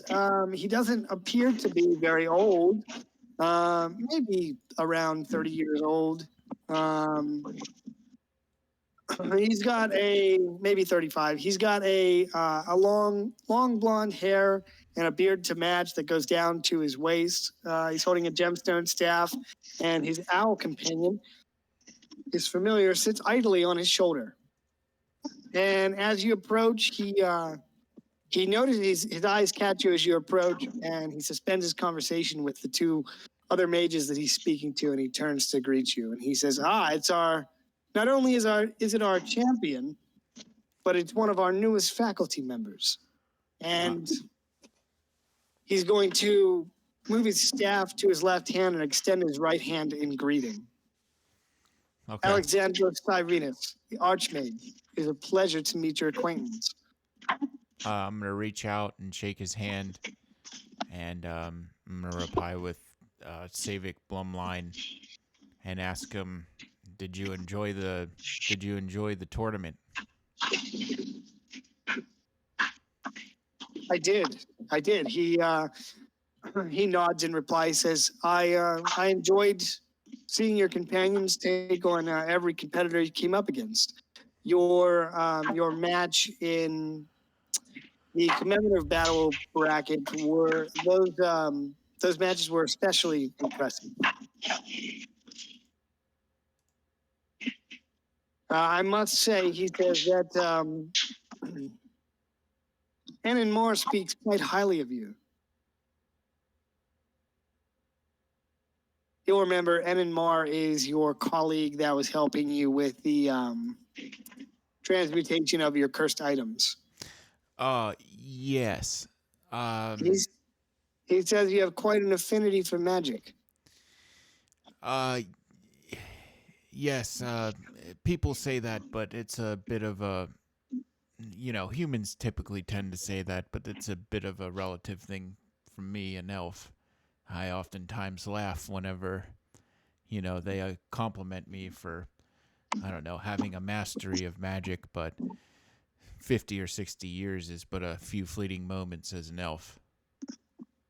He smiles at your comments about humans and nods, and he says, indeed, he says, I heard you were from the Fey realm, which, strange as though it may be exactly what the Arcane University needs in a professor. He says, we have a fine staff to assist with training of our battle mages, but no blade singers to speak of. So I feel that your service to the university may be invaluable, and of course, we would compensate you appropriately for your trouble. Yeah, I'm a bit on that. I'm gonna say yes. I'm from the Feywild. Got here by, a mistake of sorts. I was conducting an experiment with plane shift in my, and it just so happened that while I was conducting my experiment for it, my plane shifting tuning fork snapped in half because of my companion, and I was lodged into the material plane here through space and time. He strokes his beard as he listens to your tale, and he nods, looking off into the distance as if he's thinking about some principle of magical properties that only those of the highest skill could comprehend. He nods at you and he says, there are tales of other such things, such incidents happening throughout history, although I am aware that your time operates quite differently on the Fey realm. I'm going to hold up my spellcasting focus, which is just the snap tuning fork that looks like a wand, and say, here's the result of the experiment. He raises an eyebrow as he appraises it and holds out a hand, and he says, may I? Sure. So he handed it over and he holds it up towards the ceiling, kind of twisting it over and looking at it. And he says, if what you need to return home is just this repaired, we could certainly do that for you. Well, we'll see. I may take it to other planes and so on and so forth. And that'll, well, I guess so. It will have to be repaired eventually. In order, however, I may need in the future to collect more of these rare tuning forks in order to go to some different planes. He nods and says, indeed, some things could be a port key of sorts. He gives you back your spell focus and says, I'm sure your I'm sure you'd like to return home, but have you considered the possibility that perhaps you're here on this plane for a reason? Certainly. And one of my particular reasons that I've found myself here so far is to sort of chart the infancy of magic in the material plane. He nods. He says, as you know, 25 years is just the blink of an eye to an elf, but to a human, it's a substantial amount of time. In those 25 years, we've made some progress, but most of our skilled mages are just prodigies at this point that can wield a blade. We need to continue unlocking the potential of the arcane if we are to evolve and defend the realm. But we are limited by the knowledge of our time. And that, my friend, is where I think that you could come in. You are not. I'm going to go ahead and kind of look at him with a bit of a concerned look that washes over my face and say, so far in my journey in the material plane, I'm awfully concerned. Despite being outlawed from the kingdom, happened to see a lot of necromancy being utilized. Lots of The Archmage is good. Oh, sorry. yeah, lots of dark magic is saturating the land. The Archmage nods and he says, there is some source to this dark magic, of course. Its prevalence cannot be ignored. I know that the Shade has been trying to crack down on it, as well as the Dawn Wardens. And the Outriders are stretched thin. The problem is, as magic has seeped into our world, many foolhardy mages have taken to using outlawed or forbidden dark magics to try and gain power. We can clamp down on it where we can, but the kingdom is so vast and large. It is difficult. I know that it greatly troubles the king, given his personal history, though I'm not sure you know much about that. No, I don't particularly. He says, it was dark magic. The king had a brother, Prince Aiden Arendar. And when he was just 8 years old, he was taken during a coup attempt shortly after the death of our last king, Varn. The Shade sent agents to recover him, but unfortunately the boy was killed by a cleric of the Death Domain. As you know, the Death Domain uses necromancy. And as such, the king has taken a very hardline stance against it. Once we are able to root out the source of this corruption, things will improve. But whoever's pulling the strings behind the scene, we aren't able to discern that as of yet.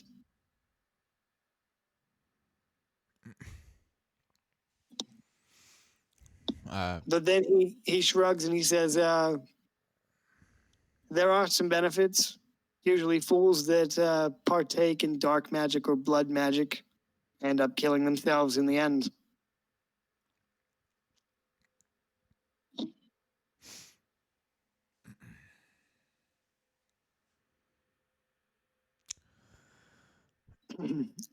If you do not have a rebuttal, he will say the following. So he kind of senses a lull in your conversation, and he wraps his staff on the floor, and he says, "Oh, forgive me. Forgive my rudeness." He says, "Allow me to present the Fire Seer Creon Archaeus and Genesis Orordo."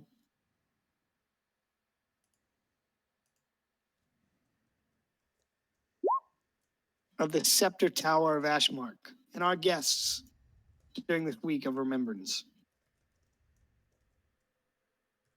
The two mages, Creon is a human, Genesis is an elf, turn to you and almost bow in unison as they greet you. I'm going to greet them with a friendly bow as well. They say, "Well met. Perhaps you could bring your skills to the Scepter Tower one day." Oh, we'll see. and I'm going to go into a bit of a conversation for kind of the rest of my colleagues to hear. And, I'll begin a bit of in regards to that, I'll say something along the lines of like, oftentimes I'm asked whether I'm a wizard, a bard, or perhaps a spell sword. When I tell people that I'm a blade singer, it's either met with blank stares or misinformed but polite admiration.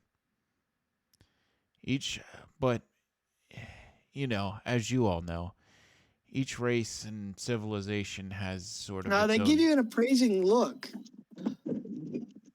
and absorb your words. And you notice that some of your colleagues rise from their chairs to come listen to your words. All right. Blade singing, not even once. I'll continue on then and say, So they start to gather around and listen to your treatise on blade singing. Yeah, as you all know, each race and civilization has a sort of their own set of champions, so to speak. Many humans, kings are served by paladins, dwarven realms from the Great Rift, and the unyielding defenders. Even the forgotten folk and the downtrodden have their own brave. However, in the elven realms, this role belongs to the blade singers, treasure hunters, wandering swordsmen, mysterious artists of magic and steel.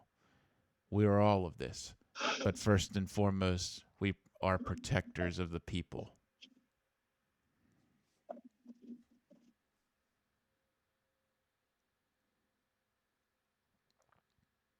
So they listen to this excerpt of what sounds like a dissertation. And you notice that, these colleagues of yours and other magic users of, mastery of the arcana are enthralled and sort of hanging on your every word. To the mages of the common era, the concept of blade singing and high elven magic is relatively foreign and sort of an untapped font of power. And as you explain this treatise on blade singing, they're hanging on your every word, really enthralled with everything you have to say. And the Archmage is going to tell you that you could easily write your dissertation on that and have tenure at the Arcane University for forever. He says you would be the first blade singer in the history of this realm. Well, I am taken aback by your offer.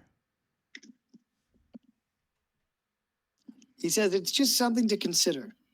We are, he says, I don't mean to speak for all in attendance here, but those of us with an affinity for magic seek to expand its use. It can be used to defend this kingdom or destroy it, and I would rather be in the latter, or the former. Are you sure about that? I don't know if I'm sure, honestly. I've had 6 or 7 of these beers now. He says he would rather be prepared to defend the kingdom with magic and, That is, dude, you're not going to say that when you get your Arcane University t-shirt, because ask Wes. Dude, ask him. He'll tell you. That shit is going to be awesome. Yeah, I was really pleasantly surprised with the 3 mock-ups that were done. They look awesome. Dude, yeah, that shit blew my mind. I was like, no way. Yeah, you won't be saying that when you get your t-shirt, and then I'm going to call you every year for donations to my fake college. I just got a call from Ship University a couple days ago. I enjoyed it. It's amazing. I'm not giving any of those jerks money. All right. Very good, Savik. Anything else you wanted to do here? No, that's it for now. All right. Did somebody say something about wanting to check out beer pong? Sounds like you want us to say something about checking out beer I don't pong. know. I was just because I remember somebody said something, but yeah, they're playing beer pong. This is just really because Kyle's one NPC friend is over here. Also, Wes, here's Drunkoshank. I Hi, Dundee. You know, homeboy's yeah. over there.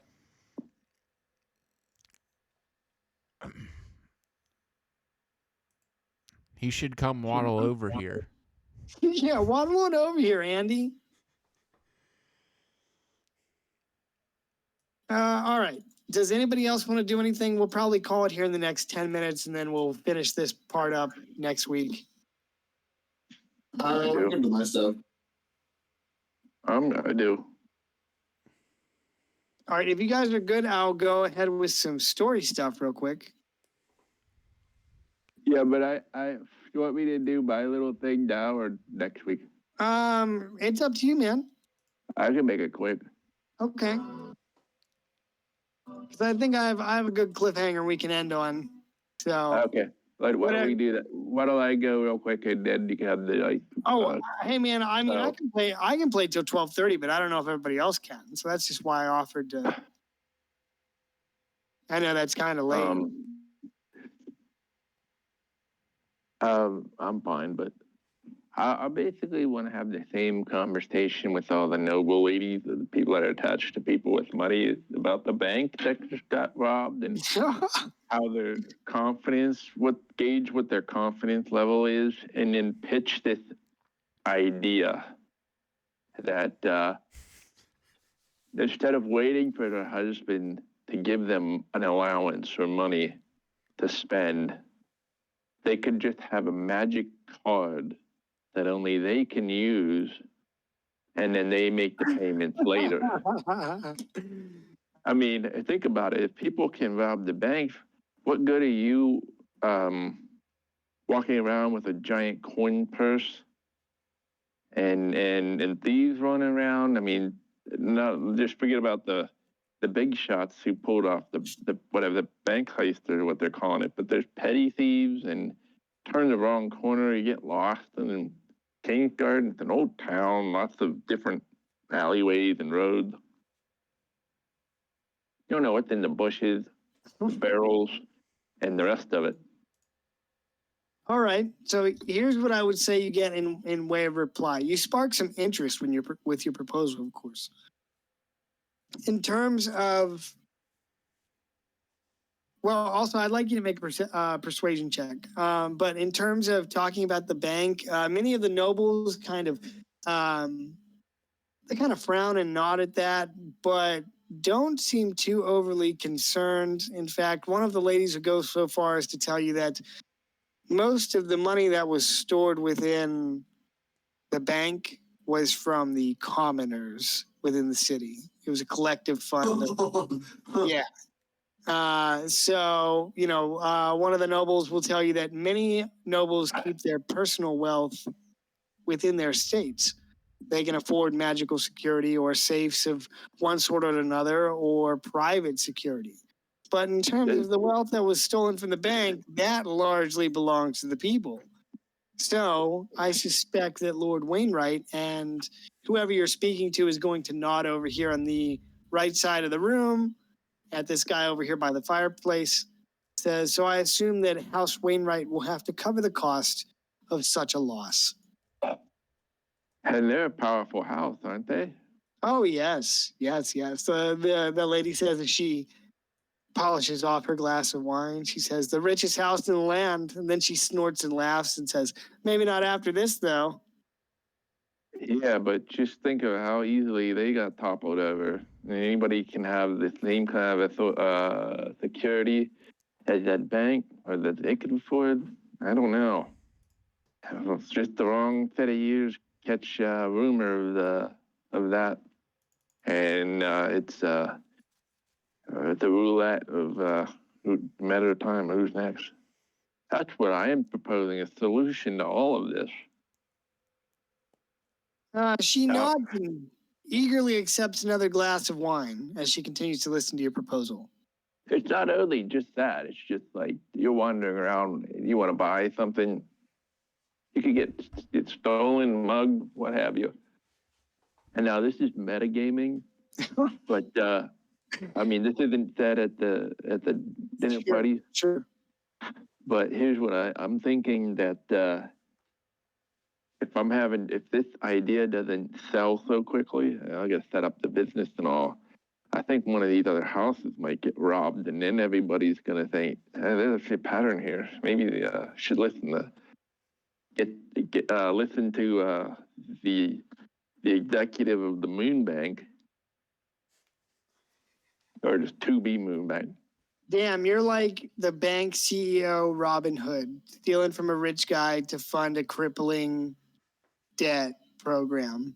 Hey, it might not be crippling. Well, I'm just looking at our own society. I know.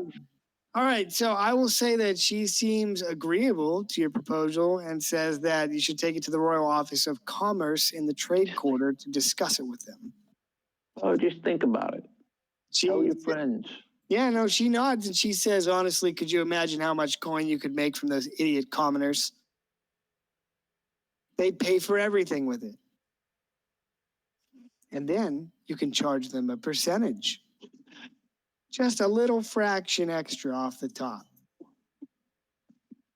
Then she breaks into raucous laughter and she says, honestly, it's a genius plan. You'd make coin hand over fist. They'd have to mint new golden dragons for all the money you'd make.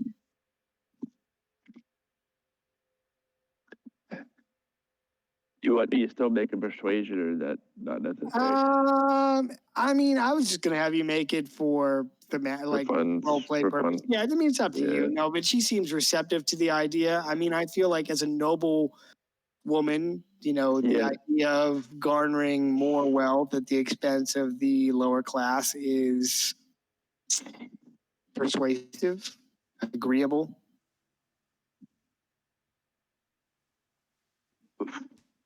Okay, well, I'll just put out my cigar here, so I just wanted to get that idea in as many people's head as possible.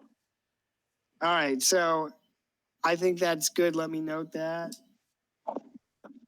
And then I also want to talk about, make a big announcement about a charity.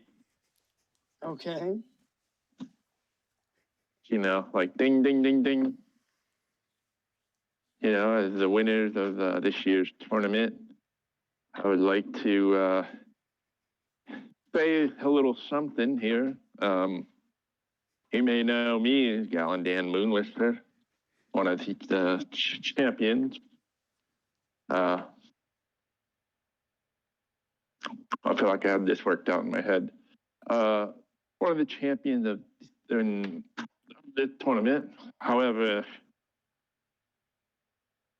some of you may have noticed I did not win the archery contest. And that's because I had one shot left that I didn't take. And you know why I didn't take it? Because some of us don't get to take another shot. And I'm talking about gnomes. Gnomes who need your help and support. Gnomes with prostate-related medical conditions. They need your help for just $1 a day. You could donate to the reputable charity, the big, what do they call it? The Big Boob Benefit for gnomes with prostate-related medical conditions. So visit the Sheath and Daggers if you want to learn more about some of our fundraising events coming up in the future. And I thank all of you for attending the tournament and today's feast. And cheers to, here's another glass of mead. Cheers. That's my little speech.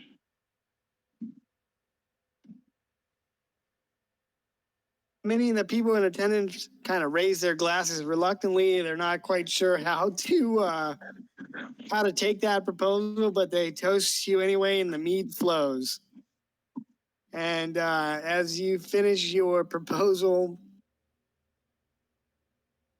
the king rises to his feet with his queen Visenya at his side. In his hands, he holds a golden goblet adorned with gemstones, excuse me. My lords and ladies, I thank you all for your attendance here tonight as we gather to remember our fallen, who, by their blood and sacrifice, are our lands kept safe today. Hail the victorious dead. Hail! The cry echoes among the hall as the king presses his chalice to his lips and drinks. He finishes, wipes his mouth, and says, please enjoy yourselves, eat and drink your fill. Tonight is for you, and to remember all that we have lost in the last war. Rooms have been prepared for you this evening should you grow weary of merriment. Bards, sing us a song.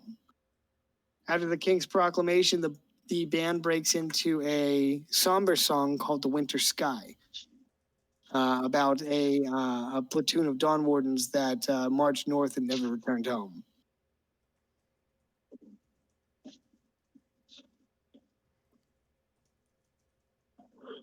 And it kind of brings a somber mood over the hall as the nobles absorb the song and its message, and remember all that was lost in the last war 25 years ago.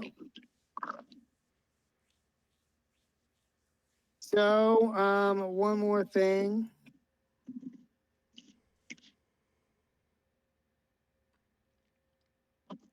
You guys want to do anything, or am I good to proceed? You're to proceed. Yep.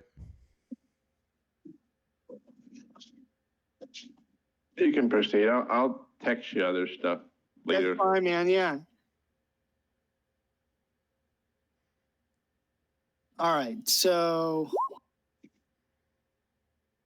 yeah. Let us not forget Leif Berrickson, the motherfucking man.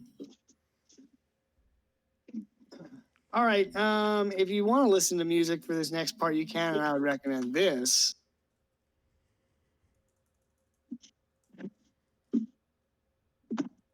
All right. So as the bards finish their rendition of The Winter Sky and go to pick up a merrier tune, the tall oaken doors at the end of the main hall open. At the end of the Attack hall, 'em. the crier proclaims the arrival of a new guest to the feast. Oh, shit, you probably can't see me. It's the Kairos. Yeah, that would be hilarious. Just write him in here. I wanted to, but I didn't know what the fuck he was up to. All right, and the crier proclaims, presenting Chancellor, and he pauses for clarification. And the man at the end of the hall whispers something to him, and he says, presenting Chancellor Draxen Eorkar of Vodenmar. Through the doorway comes a tall, bronze-skinned human dressed in a fine red and purple gambeson. Is he on the right layer? Yeah, okay.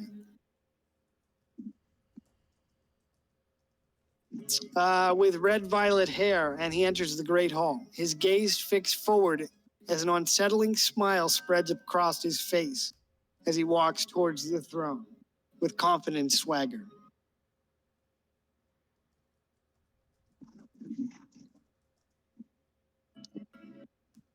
I gotta turn that music down, sorry. It's too epic. All right, so a tall, bronze-skinned human dressed in fine red and purple gambeson with red-violet hair enters the great hall, his gaze fixed forward. An unsettling smile spreads across his face as he walks towards the throne with a confident swagger. He stands before the dais and gives a low, sweeping bow to the king. With his left hand, he reaches into his the pouch on his belt and produces a scroll, unbroken. Savik, you're pretty close to this, so you'd be able to see just about everything. Okay.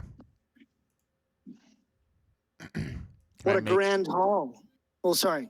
I was going to ask if I could make a perception check or an arcana check to see what scroll that he has. Sure. Go ahead. I'm going to continue, and then I will resolve that. Okay. What a grand hall, your grace. the man says, gazing up at King Alatar with a smile across his face.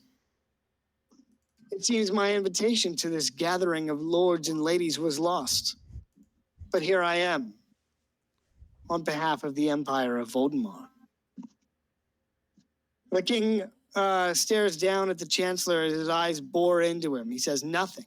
His guards bristle at the man's approach.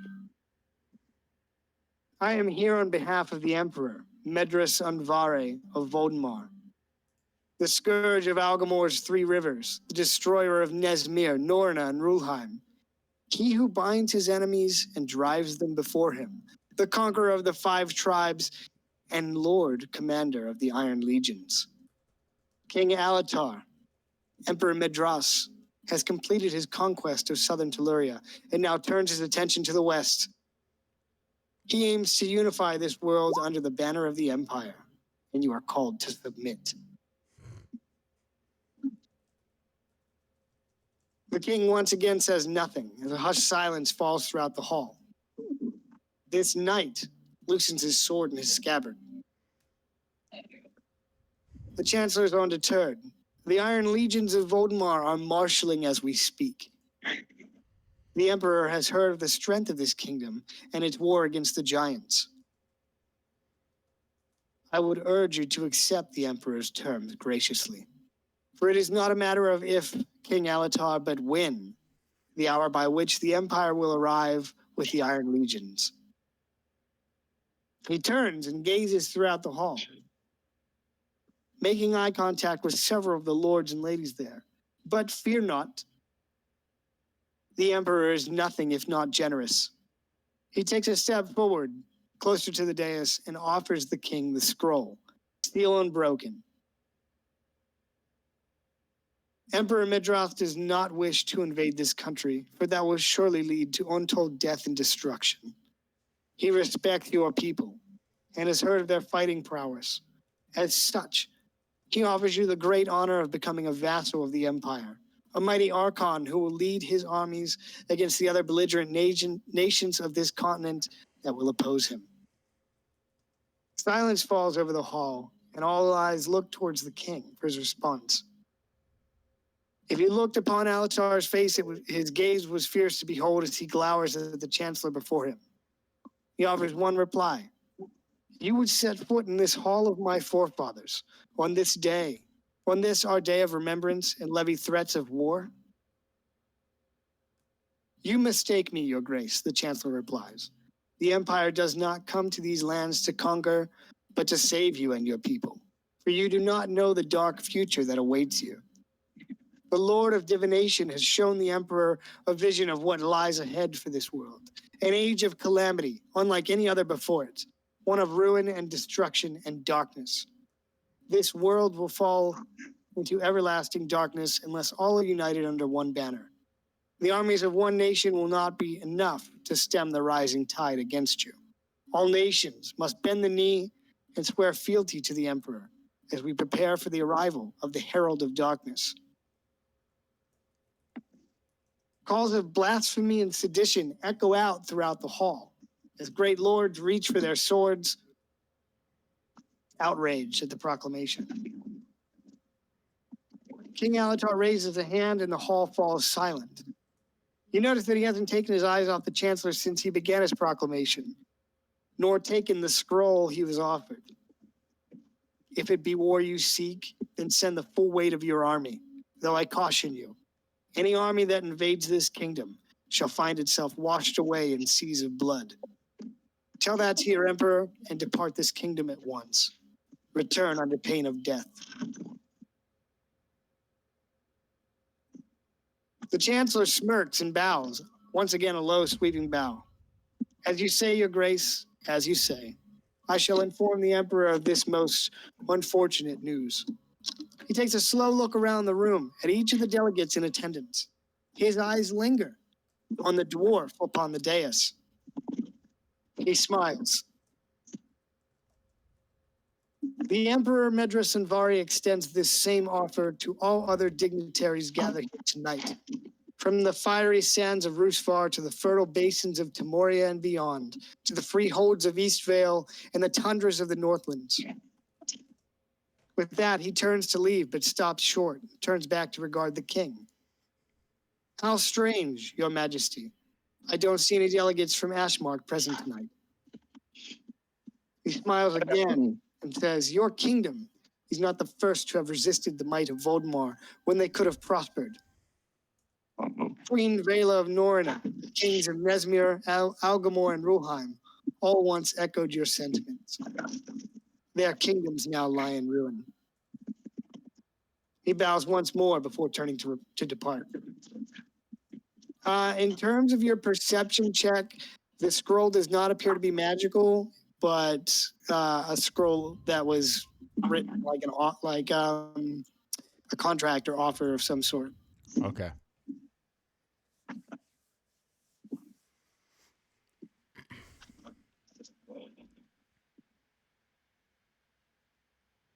Sorry, I know that was really long, but are you guys good? Yeah. Do we know what happened at Ashmark? Not yet. I'm going to He's hinting that he's alluding to something recent. What's I'm- that? So this might be something recent, not like something that's in the history books. I'm going to start Yes. jotting down the contract so I can start circulating fake contracts. Okay, let me get back to you on that because I have stuff about that, but I'll get back to Okay. you. Any questions? Yeah, can you spell Emperor Majorson Vardy? Yep. You got to kind of pronounce it with a little bit of Italian. Majorson Vardy. Yeah, kind of like that. On Vardy.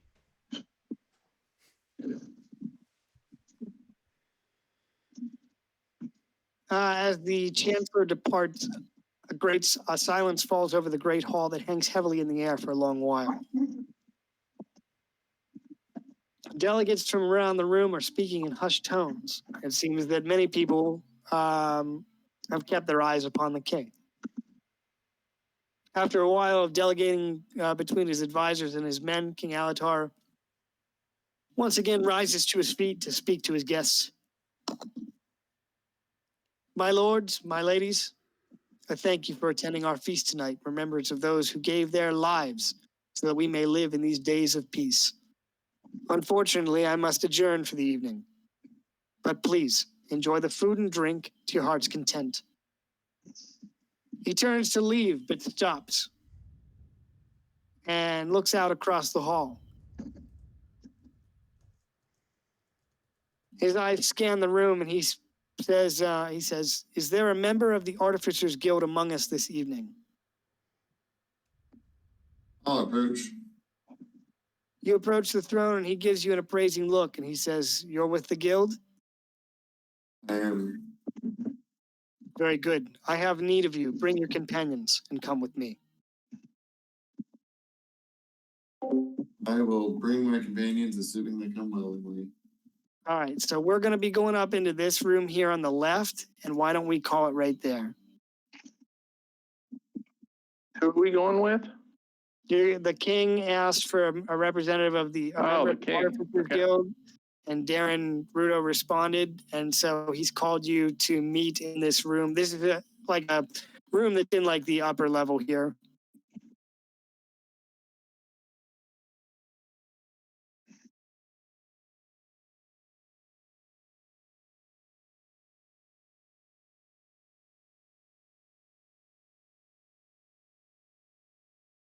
You guys have any questions? I know that was a lot, like really long-winded, but you know, kind of a big deal. I will. Do our characters know where Voldemar is? Hogwarts. So I don't think that you would, but perhaps Savik would. You would have to discuss that a little bit more with him.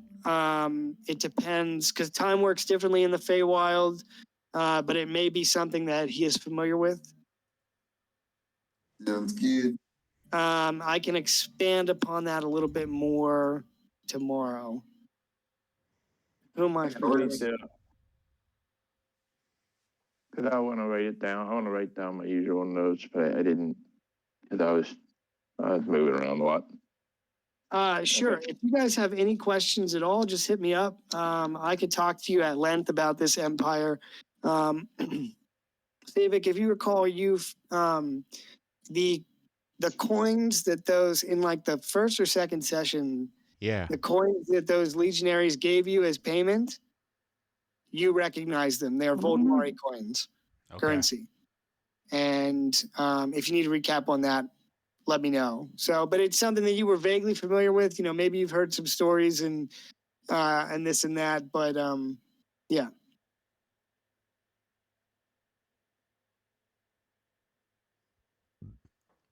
The Voldemari coins.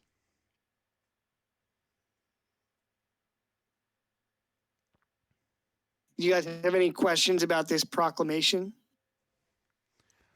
Dude's Nope, got- I think we should just accept. You said you think they should accept? Yeah, for me, they'll save the realm. Let's just do whatever the good man tells us. Well, I think you guys are going to a war council in the next session, so you'll have a chance to present your case, I guess. Perfect. Cool. All right. So it was 1,100 EXP tonight and 5,000 gold.